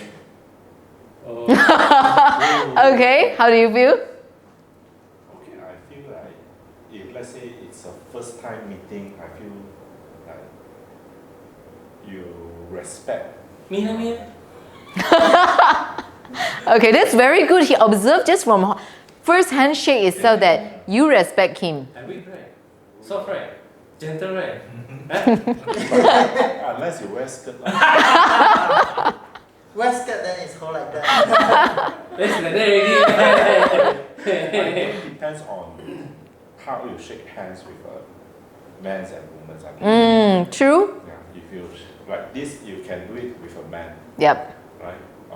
But if let's say you are with a lady or you're with a woman, so I think better be gentle a little bit. Of course, yep. It's good to take note of that. Now, what about Zach? How do you feel from David's handshake? Very firm and strong. Because hand big, man. I'm not for you. Very safe. Very safe. Yeah, you feel safe, right? Yes. But I mean, just how amazing that you can tell about a person from handshake itself. Okay, so because that is the first hand gesture or like the body gesture that you have come in contact with the person. So if you feel that you need like to practice more, or you feel like you're on the weaker side, maybe put in some effort and ask people, friends. Add in strength. I'll put in the other hand. Okay. Then people will know that I'm very sincere. Okay. Then somehow or other they will know that I'm weak. Okay. But Fist bump. Huh? Fist bump. No, it's okay because when you shake hand at time, when you really like going to show that you mean it, you use Both hands, yes. Yeah, if you use both the other hand, people will automatically think that you are really sincere. And yeah, wanting to know. Very old style. Yeah. But, yeah, it is old school, but still, I think. If one more body language, then you hold, then you also nod along. Mm-hmm. Then you lean in forward. That's then you look at the eyes some more. You're adding 3 into 1, huh? What I did just now, that was quite creepy. a bit weird. You get what I mean, lah.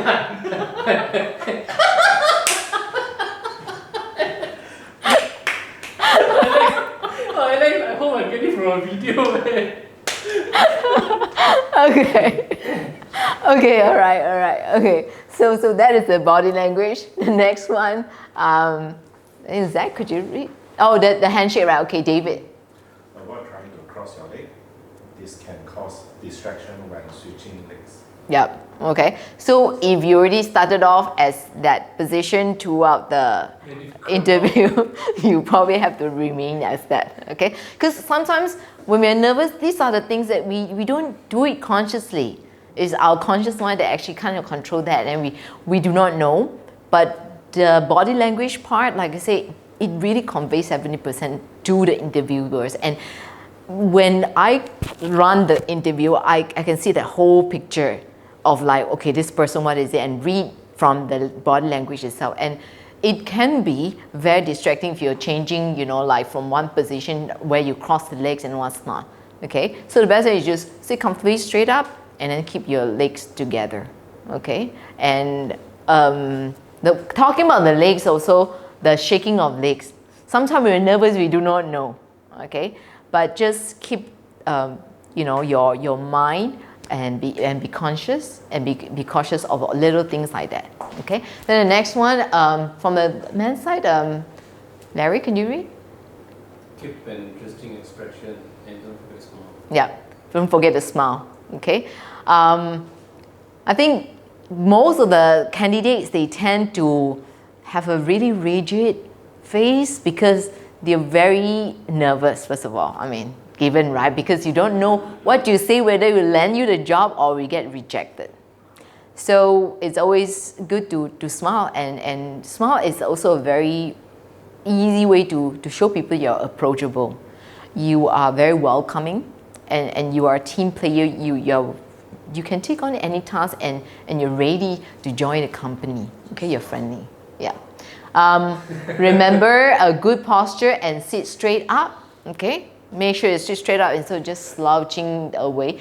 And sometimes when I ask my team to set up the room as well, I also make sure that the chair, it's not the leather chair, because imagine like halfway you're sliding through, and then you know the noise from the leather chair, from the friction of your clothes, it can be very distracting.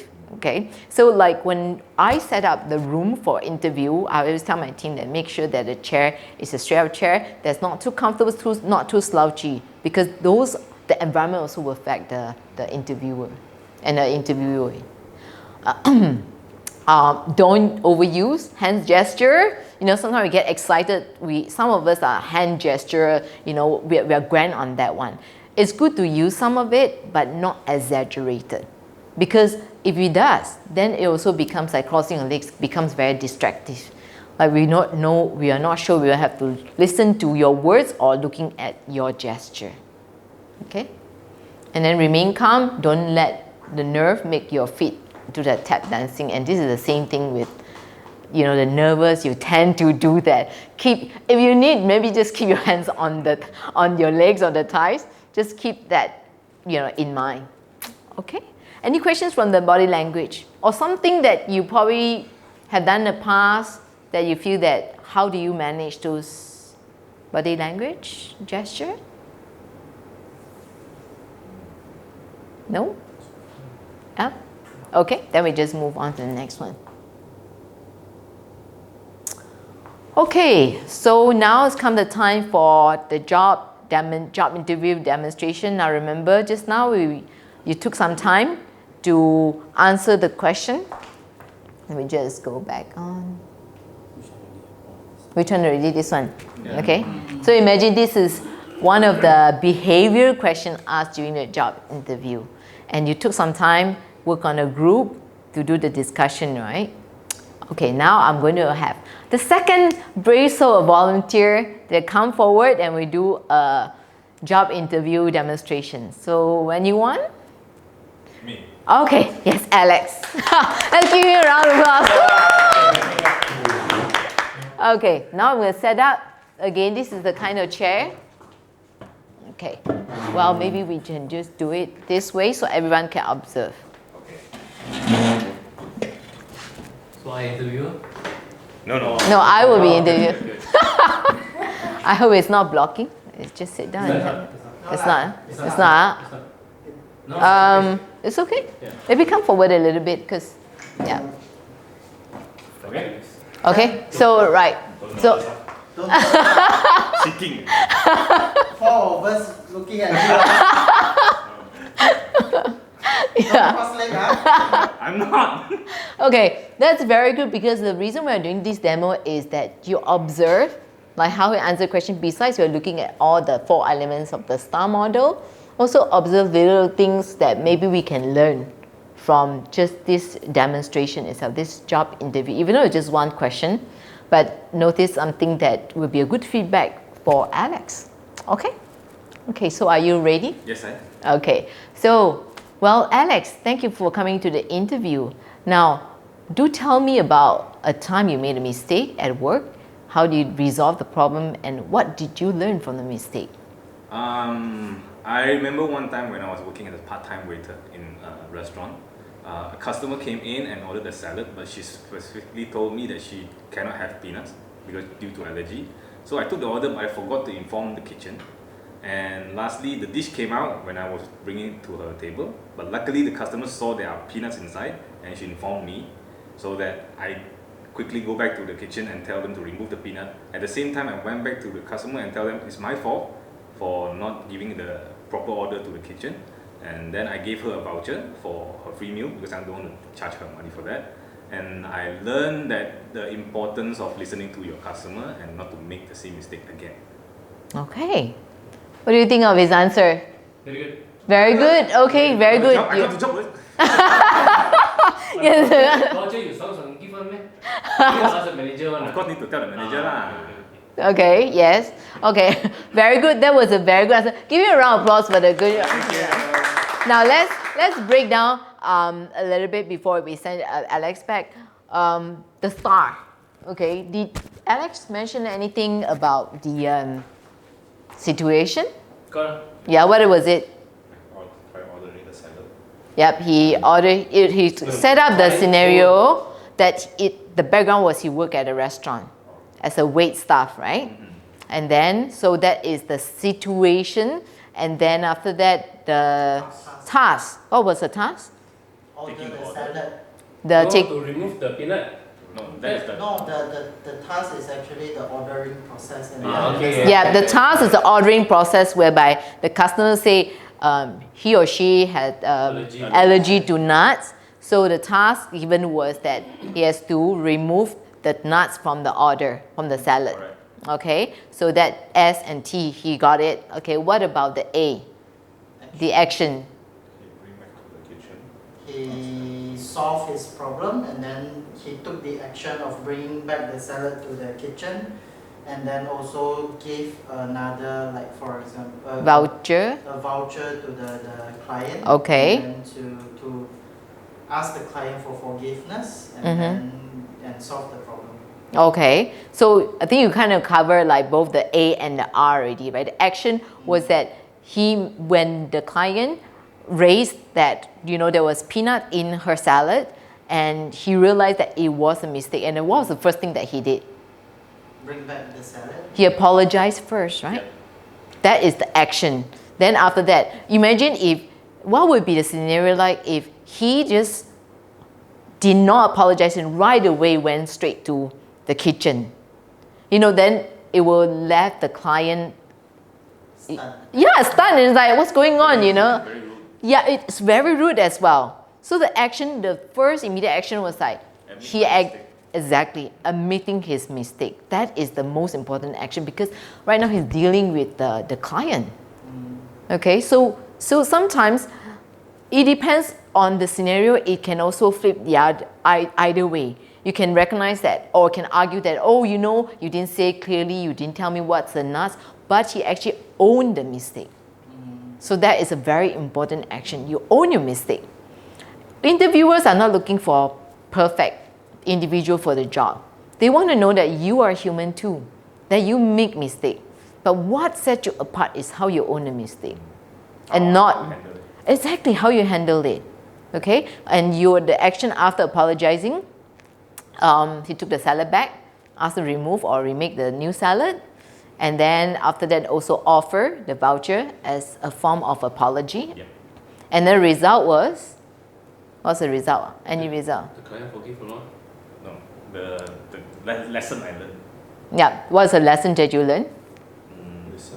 Listen to the customer. Yes. Be very careful of what they actually ask for. Yeah.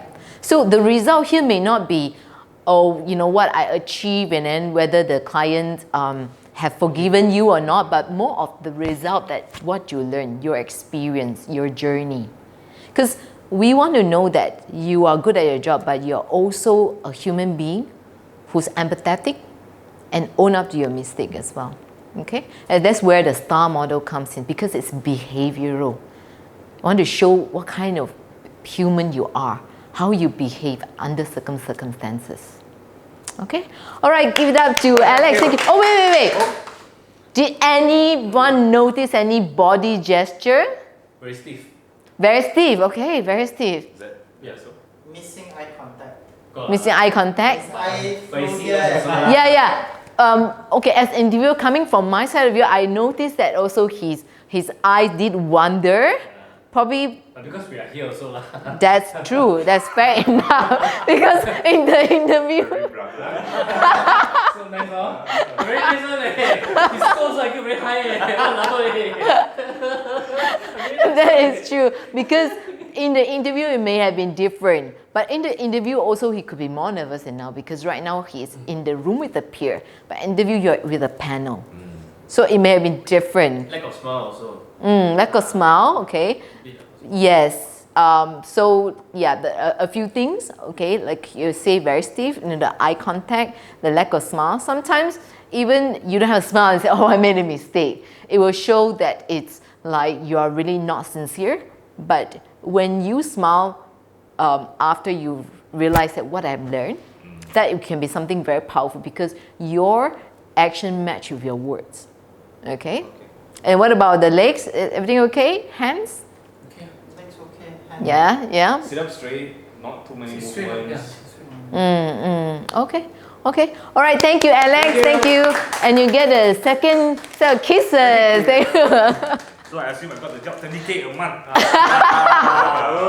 Thank you. Later you check second.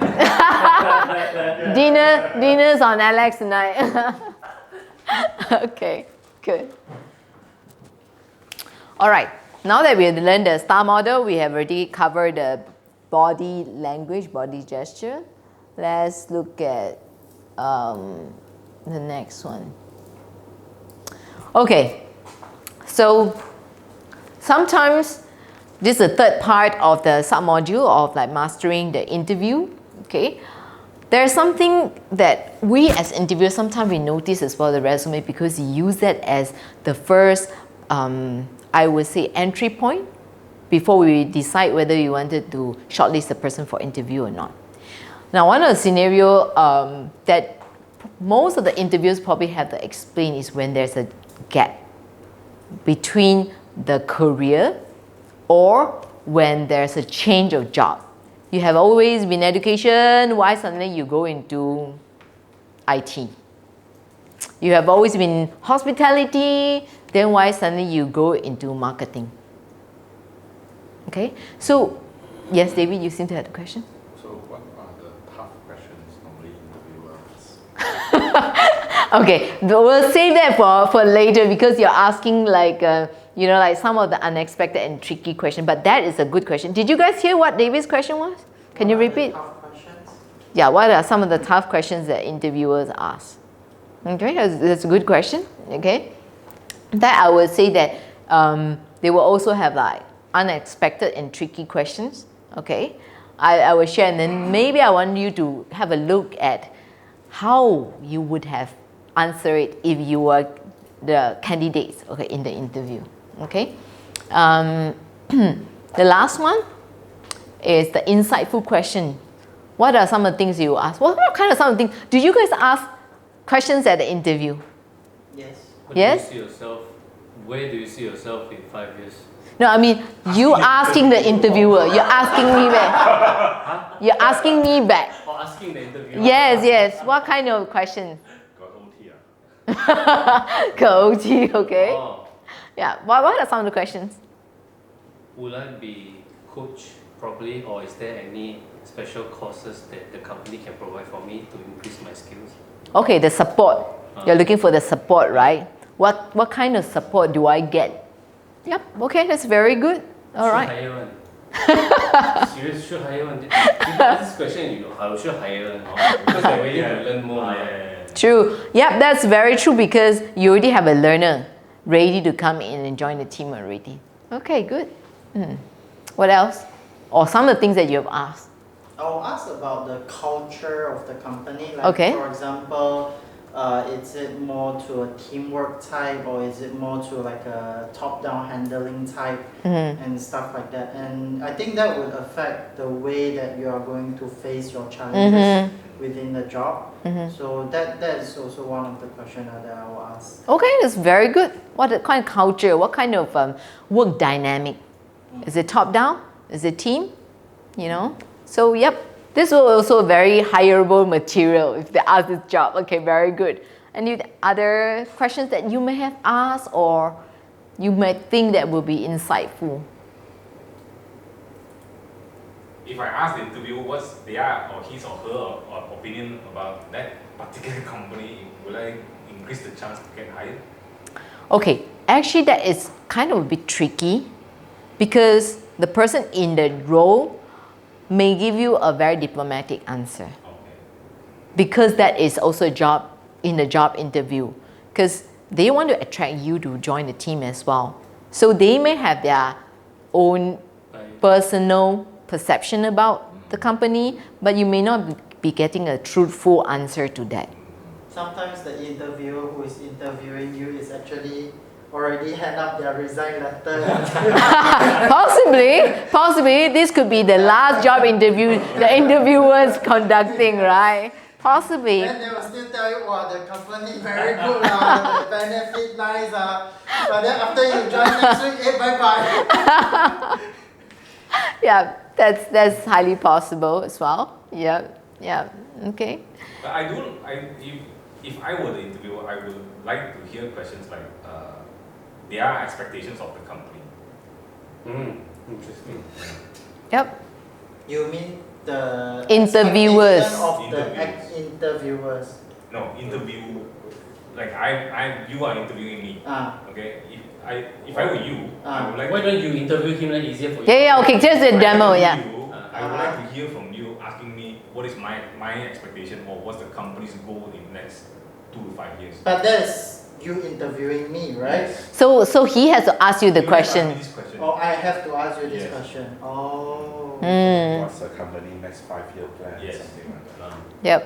Yeah, And then let's say you that- can kind of get a rough idea of your job scope as well, because after you know the development of the company, maybe you understand maybe after you join what kind of responsibility will be handed to you as well. Yep. And maybe how well you can grow in the company. Yes. Yep. I like that you are actually putting it into a very introspective way, like through the interviewer's eyes or the perception, like what would you think the company will grow or the direction where it is growing. Yep. I think that's a really good. If you are the interviewer, let's say if I ask the question. Okay, good question. Of course, I would say every year company will have a yearly goal. Okay. So for the short-term and long-term plan, then of course I will just strictly tell the long-term plan. Let's say by the next 3 years, our company's vision is to achieve 100 million of sales. That's just like hot Yeah. like really. But what's interesting is that when the candidate answered, I can help you achieve that. Then he's so lying. Yeah, like both like 专业化大饼. I give you a piece of bread, you give me another piece of bread. Like yeah. I think it's a good question that for interviewer to see, okay, you want to know more, that trying to help this company to achieve or to understand better. Correct. Yes. So they will feel like, oh, you treat this interview seriously. But it also might strike in the other way though. The let's say interviewee that comes to see me, that asks me what is your company plan within the 5 years down. For me, I might interpret that he is bragging. One. Second, he's judging us. That could be Can you explain the judging part? like 你邊位喎？我做咩要跟你啊？that kind of feeling. But of Okay. course, how the way he interpret also is another question. How he express Ah, it. So yes, I yes. mean how you phrase the question. Yes. Asking Yes, yes. the Phrasing the interviewer. question. Yep. Yeah, Yes. Yes. The tone Yeah. Yes. Because this question is very powerful, you know. And Yeah. especially that someone that is so new, also depending on what job level also lah. If he's coming in as a vice VP, yes. CEO, yes. But if he's coming in like customer service lah, admin lah, 俾狗推啦。This question. You need to talk push lah. I mean that's how I would. But do you think that first people at that level would actually have that kind of visionary to actually ask this question? I mean, there will be people. It's hard to like say. that. I think they would lah. Okay. They would. I Yeah, think fair most enough. Of like admins customer service sales like They come in, the first question, they How will much ask, what are my benefits? How much the pay, got OT or not? The pay, very OT, basic question. whether the Yeah. got group benefit, Yeah. and then like really would be really basic things. Mm. But if you like ask about, for example, like asking about the company's culture, asking about whether the company, how the company is thinking about growing or which direction and stuff like that. I think this kind of a question, if you ask the interviewer this, the interviewee might be like interviewing for managerial positions or like directorial positions. Then Right.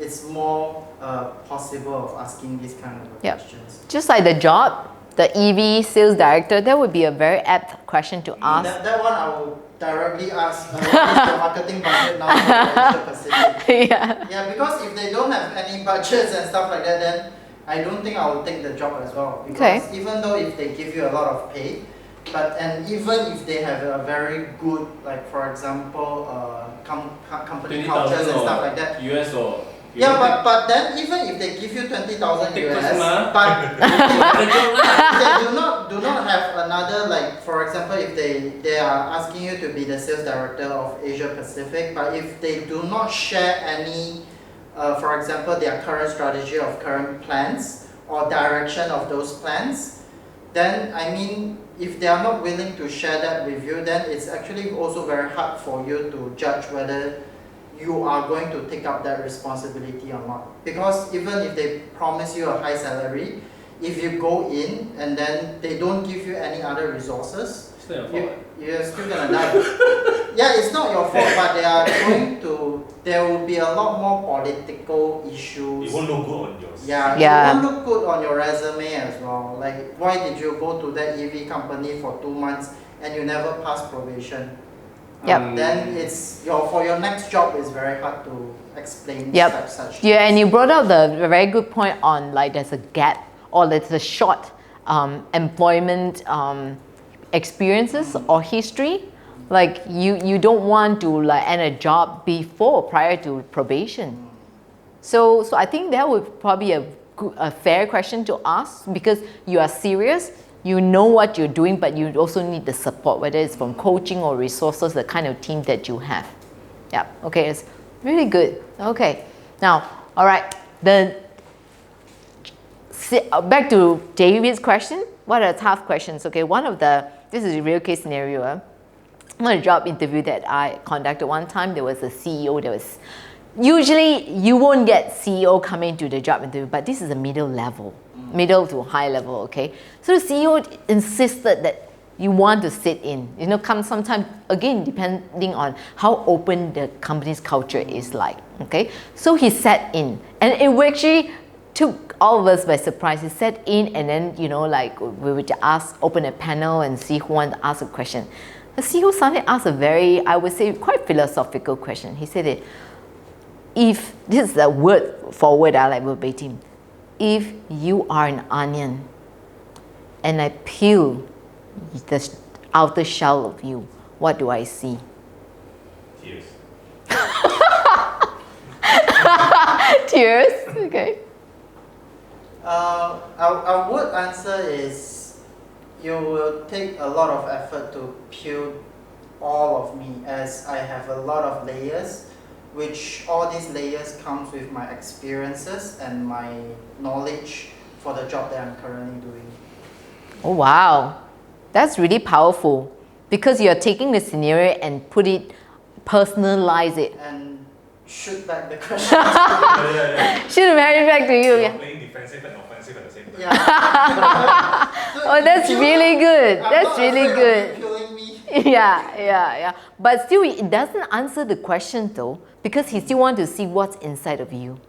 So what did the candidate answer? But I think I kind of partially answered the question. As I said, every layer that you peel, you will see my experience and my knowledge Okay. for my job. And So what do I see now after I peel so many layers? Who is Zach? Who is this person? Because he want to know who you are.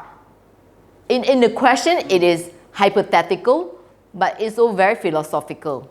Because they're asking you, what do I see? if I take out the layer, your suits and whatever ever that you're covering, who is the person deep down? You see nothing. You see nothing? I have no idea how to answer. How would you answer? You see me, Then who are you? you get to know me once you hire me. Any other? I mean, would someone interpret this as a sexual harassment kind of type of question? No lah, no, because it's onion. It's an onion. Oh, okay. Unless Not banana. peeling you right now. Banana different. No, but I'm curious what the Banana you peel you know. I can't remember exactly, but I don't think anyone gave a very good answer because I think I should score one in this one. then what would be your I answer? said you will see the true me. Okay. And what is Then you what- ask me what again, is ma. your Then true you? who is the true you, ma? Yeah. Say you hire me in less than a month, you will know. But Money what back if guarantee. Wow. it's money back guarantee? So you pay back your salary. It's a chain eh. Come on, Jane. Maybe has some idea, David. David, yeah. But I think, seriously, I will answer that though. You will see me. I don't think there's a right answer for this. There is There no is right answer. That's the thing. It's You an will never- open-ended Yeah. question. I mean, I have a question for your answer. Okay. Because they say, why I want to waste 1 month? That's why I say money back guarantee, man. No, I mean, it's a work environment. It's not for you to come and Try learn or try and error. Correct. So if you mention it's a work environment and that you really want to know me, but if you don't get to know me, how would you know? Even if I tell you now I'm a Superman, I can fly, I'm a Batman, I'm damn rich, but if I still cannot perform, still cannot show you who the real me, still no point also, mah. Can you guarantee the result? No one can guarantee result because you need effort to get to know me. Okay. And the only effort that you can spend is to hire me to be in your company to work with you. Correct? And also I'm giving you 1 month free pro bono Oh, you cope with me oh. Yeah, because I experienced. What are you I doing? heard about this before. I say, oh, you give me a month, I'll show you result. But I say it's a very competitive market. But I want to waste my money in you. Yep. That's why I say lah, money back guarantee mah. But it's not about money. What about my time? It's about effort, my resources? time. You have to pay us You back. see, every person that you hire is definitely a risk. It is. Correct? You want a person that rather come in and bull you all the way, tell you the sky is how high, the money is how big, or a person that's actually very genuine and tell you that once you get to know me, you will really know me. And how genuine I am is towards telling you that I can rather don't take the income. That's how serious I am towards the job. But so far no one has ever done that yet. Okay. I think they're able to pay you 20k USD per month. You're They willing don't to- zhang zhong. Yeah, true. I mean, true lah. Uh-huh. But psychologically speaking, when you tell people that you really Confident. confident It in shows who them you are. you are committed. to Yeah, this. yeah. So in a way also, I think, I don't know lah, maybe my interpretation is that's the best way that I can get out of it from this onion thing lah. Onion. But I think like if I were to answer, right, I will answer like how I did just now. Every layer is my experience and my knowledge, and then after I shoot back this question, of course, then they will say, what if I peel all the way down? Then we can actually use like the ENFP that we learned just now. Then you will see someone who is very enthusiastic, very hard learning, very open-minded, a team player. Then we combine that, then I think they would know, okay, on the inside you are who you are, and then on the outside you have all your experiences and your knowledges. I like that how you actually link back to your USP again, Yeah. because that's your personal brand. But back to, I'm going to address that question because when you actually answered that right, as an interviewer, it can come either way. Because either you can be very genuine or you can be very cocky. Yes. Yeah. Correct. So just be careful again, back to the tone and how you say it. It's like, oh, just hire me, money back guarantee, because it can appear to be quite cocky, to be honest. To be honest, if someone says that, I will hire one. Yeah. I think it depends on industry. Yeah, depends on that industry. Industry sorry. Already hire one because you say money back guarantee ma. Sign with you a consent lah. Then I Yeah. will have other curiosity already. Then you come here, you didn't get anything. You just jump like that. No, I won't share my customer base with you. I won't share my resources with you. Yep. Because it is also an investment from the employer's part. Yes, yes, correct. The time that you have to deal with the client. What if you have access to my client database? You know, so these are the things that this is the IP for them. Okay, so yeah, I really like that how you share all these insightful. So, but I also want you to start thinking about this when you go for the next job interview. Okay, and there are tough questions. You may not have to peel an onion, maybe a banana or something, but okay. So, but if you talk about tough questions, those are some of the very philosophical, very like unexpected questions. So until now, I still remember that question. Oh? Okay. Now we're going to have to just wrap up module 2, and by just watching this video on mastering the interview. So again, on your notebook, I want you to write down 3 biggest takeaway and you share with everyone. Okay.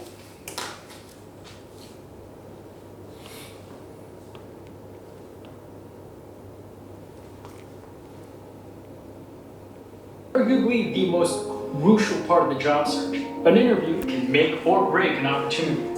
So to help you really prepare, we're going to dissect and analyze an entire interview from start to finish. I'll be sprinkling in a mix of tips about body language, etiquette, and how to answer common questions. Like, when exactly does the interview start? How do you deal with nerves? And how soon can you follow up? For years, athletes have used science and data analysis to improve. Now, we are doing the same for job seekers everywhere. This is job science.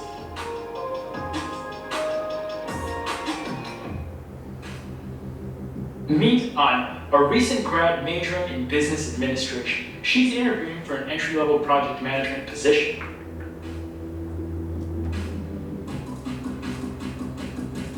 Note her posture. Head up, shoulders pulled back, no slouching, and no laid backness. The interview begins the minute you walk into the building. Anya treats everyone in the office with respect while keeping eye contact. From security personnel to receptionists, anyone you run into on your way in could be asked to give feedback on you. It's normal to be nervous. When nerves kick in, the natural human response is to take short breaths and breathe faster. Stay calm by taking a deep breath before entering.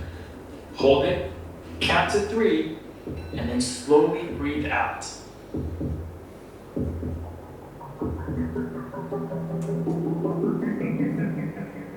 Pause. First, ace those introductions. Greet everyone in a way that is authentic to you, like, hey, nice to meet you, and then say their name. That one always works. You're more likely to remember the name if you say it out loud when you first meet. A lot of the time, small talk comes up before any questions. It's good to have a few current events or topics in mind.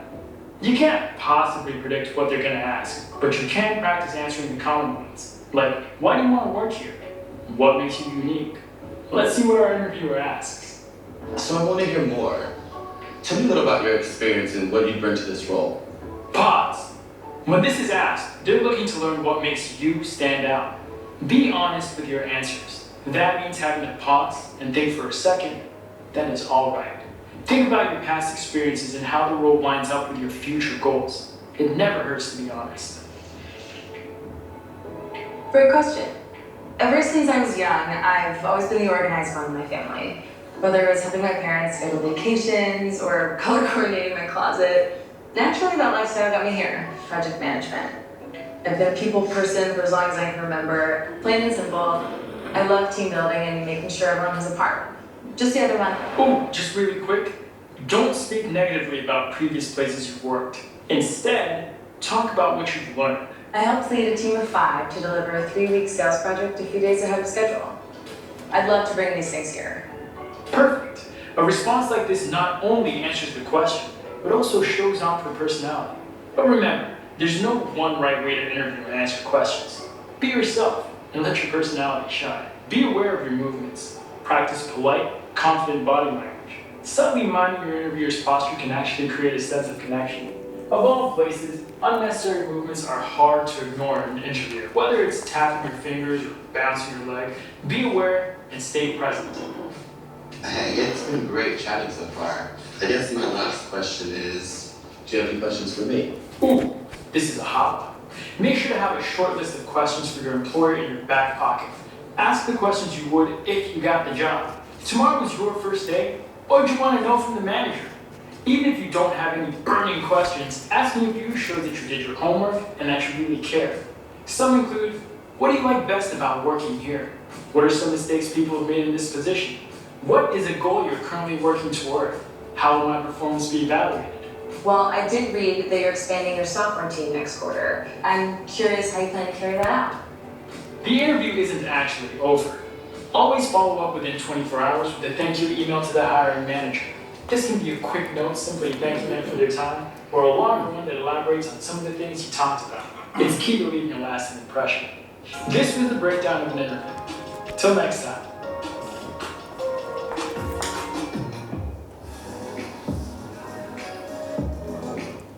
Okay. Oops.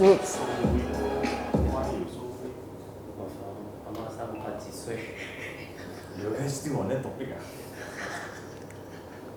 You're not cold, you're cold. Cold. See? Cold. Okay. Especially there. All right, so yeah, I think you want to turn off the. If it's cold, then you just do. It's okay, I know it. I know it. Why you also All right, so now I want, maybe just now I started from Alex, now we start from Larry. Just share one thing that you learned from the interview. I think the back part are all very, very important as well. The one thing that actually struck me best is still the postures that you need to take care of even before the interview began. Mm-hmm. As the minute when you step in the office itself, because sometimes you might never know that maybe the boss passed by, Yep. or like the actual manager of that position passed by That's and true. saw you. Yep. Yeah, before Yep. you going into the HR interview. I think that point it's very refreshing. And it's Yep. important. And it's good because people who walk in, I remember like when this company, right, will interview or the candidates come in, these would be potentially your colleague. They are observing you, like whether you have the same energy, whether you're friendly, you can work, and is it an approachable person that you can work as a team or not. So it is very true that the moment you walk in, people start observing you, and that's an unofficial interview already. Okay? All right, David? I think it's the last part where the interviewer asks back, do you have any questions for me? So we should prepare maybe a few questions. Yep. So rather than saying, your last minute, prepare. Yep, definitely. Remember back to the module 2 in the ask insightful question to the interviewer. Prepare some of them, and I'm sure you're curious when you're doing the background and the preparation for the interview as well. Just jot them down. You may not know when they are handy. Okay? All right, what about you, Zach? Don't talk bad about your previous company. And Yeah. talk about the lesson learned and you are open to bring those here into this company. Yep. But I think that is important to not talk bad about the last company, but that whether to say that you want to bring those vibe here, I think it's very tricky. Because sometimes because of the company culture different, they might not like the vibe of the way you do things there. Yep. Yeah, so I think just talk about lesson learned, then it's okay already. Yep, absolutely, absolutely. Especially if you're talking about if they're competitors. Also be very careful about that as well. The interviewers want to see if you talk bad about your previous employer, are you going to talk bad about them want to leave the company as well? So it's also looking into like, in projection of the future. Okay, yes, Alex? Follow up within 24 hours. Okay, good. Yeah, sometimes when we are running a mass interview, it may take some time, but if there's nothing, it's okay. And it's okay to actually check in, like any updates or anything like that. Just a thank you email for Yes, absolutely. Okay, so for that, actually, it's part of the training as well, that you have to know how to conclude, how to negotiate, how to also handle rejection if there's any. Okay, thank you. I hire. Larry is I hire people who are proactive, correct. Wow, there you go. You already have a potential employer already, ready to hire. Okay, wow, we already concluded actually our module 2. So now we're going to wrap up with the energizer. Okay, so what we're going to do is, since you guys have been sitting down for probably more than 1 hour already, we're just going to do some stand up and sit down based on the scenario that I asked you. Okay, so you just got to listen carefully. Again, active listening. Okay, and then just stand up and sit down accordingly. Okay, you ready, guys? Yep. Okay, stand up if you already know what is your MBTI. Everybody, good. That means you already learned something, okay? Sit down if you're still doing the first job as your current job. Oh, okay. Industry, current industry, does it count? Current industry? First job. First job. Okay, active listening. Your first job, Tairo. IT also. Same industry but different job. Okay, very good. Sit down if you've never attended any job interview. Sit down, you have never attended any job interview. Whoa, okay, 50% of people here have never attended an interview. Okay, stand up if you have both an interviewer and interviewee in different setting. Sit down if you have been interview and interview at different sit down, yeah. Or sit down. Oh, okay, so all of you have been the hiring part and also in the being interviewed for the job before. Yeah. Okay. Just hiring. But they are just hiring two of them. Yeah. Okay. Just hiring, then both you have to stand up because you have the interview and interviewee. Oh. Right, at the different instances. Okay, good. Then stand up if you have been rejected at the job. Oh. Okay, good. I mean, you learned something from that job interview that you didn't get to land the job. I remember very, very clearly because I was trying to apply for Ogilvy. Mm-hmm. Ogilvy is a very big company doing marketing and stuff like that, and I just graduated from my master's.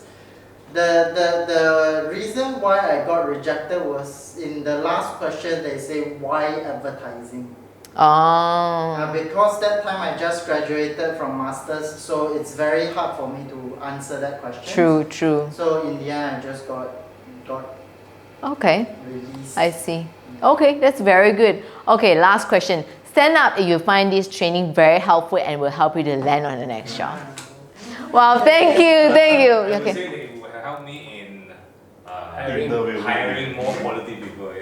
Okay, that's good. That's a very different perspective because you've always been on a hiring side, right? You're the interviewer, right? Okay, yeah, because sometimes training also give you a different perspective from both sides as well. And I want to thank you very much for being a wonderful participant and completing this training today. Okay, all right, you may sit down. Thank you. Okay, now we're going to just wrap up today's session with a summary interview that we learned from today's module. The module 1 is, let's read together, preparation is the key. Okay, and then module 2 is mastering the interview. Okay, very good. Now just also, let's review the outcomes from today's training.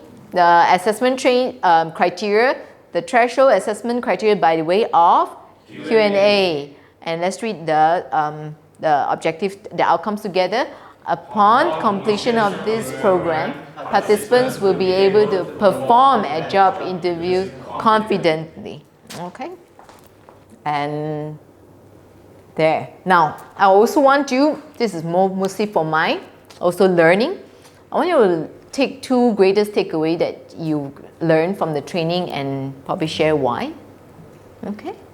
I just do a few of the highlights like the MBTI, the video, the close for job interview, body language, elevator pitch for the job, the second video, top tips for interview, and job interview demonstration that we just did. Okay, so maybe we start with Alex. MBTI and job interview demonstration. Okay, what did you learn from them? MBTI really makes me know a little bit more about myself, Mm-hmm. and job interview demonstration really puts what I learned to action live, so that I can have a real life experience Yeah. on how to ace in job interview. Okay, so we kind of put you in a spot for you to learn, isn't it? Okay, thank you. Okay, what about you, Zach? Number one is the star answering. Oh, okay, I didn't put it there. That one Yes, is not yes. here. Yep, the star, The yes. star, I think that one is very important as towards whether you are the interviewer or the interviewee. Yes. You'll be able to get the whole dialogue better to converse to the other person. Yep. And then the second one, it's more to like the job interview demonstration, because that one allowed me to understand better of like how different ways of questions are being asked, and Yep. if you face like difficult questions and stuff like that, what kind you might face and stuff like that. So Yep. I think this two is my greatest takeaways. Okay, thank you very much. David? The MBTI and tips for interview. Okay, yep. MBTI is I know more about myself. Okay, yeah, your personality, right? Personality. We don't know E. Yeah, I was surprised also. Yeah, you'll be surprised sometimes that you actually turn out to be something that you didn't realize you are, okay? I Yeah. think some questions I made a mistake. And top tips, yeah, this is not just prepare to go for interview, also when I'm interviewing. Yes, absolutely. Yep. Yeah, so I think these two. Yep, they give you a bit of introspective as well Yes. as an interviewer. Okay, good. Larry? I think elevator pitch for the job is very interesting because you get to see different participants' point of view. Mm-hmm. How would they use their USP Mhm. towards the job? Yep, Because also I've never been in an interview before, yep. so I do not know how So it's understandable, yes. yeah, how it's like. Because usually it's like, for me, the work pays out. Mm-hmm. It's whatever that your work, as long as your work is good, people will know who you are. Yep. Get to learn a lot from there with the pitch. The Yep. second one would be the job interview demonstration. I think would be fun because we're not only looking at the whole interview session, but rather we ourselves will see ourselves as the interviewer. Mm-hmm. How they, Yep. see the interviewee perform. How do we know While, whether it's a good yes, while Yes. knowing whether they are good or not. Yes, I think that's yes. a very good takeaway. Okay. Thank you very much. And I'm really grateful that you gave me feedback for me to be a better trainer in the future as well. So thank you very much. Now, before we actually release you, we'd like to, first of all, congratulations on completing the training. So now go ace those job interview confidently. Yes, thank you. Before you go, I definitely need some feedback from you on how I can improve on my training in the future. So please take some time to complete this feedback forms for me. Thank you. Is it okay if you have pencil? Just Yeah, yes, you have pencil only. It's fine. Can we go back to your LinkedIn? Sure. You can do WOIYOUWAN. WAN. Wait. It's like, Woi, you want? You want Wait, what you want? So rude, right? AC, what do you want? I'll just give you. Date is 31st. Time Time is 10:30. 10 to 1. 10 a.m. to 1 p.m. Yep.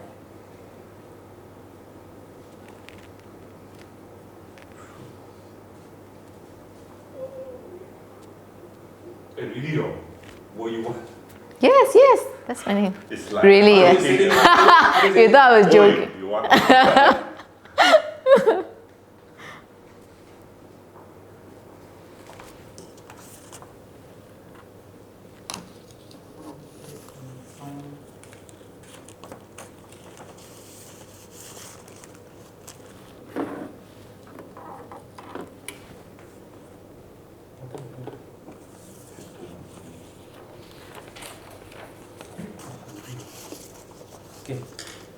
Okay, thank you. Thank you so much.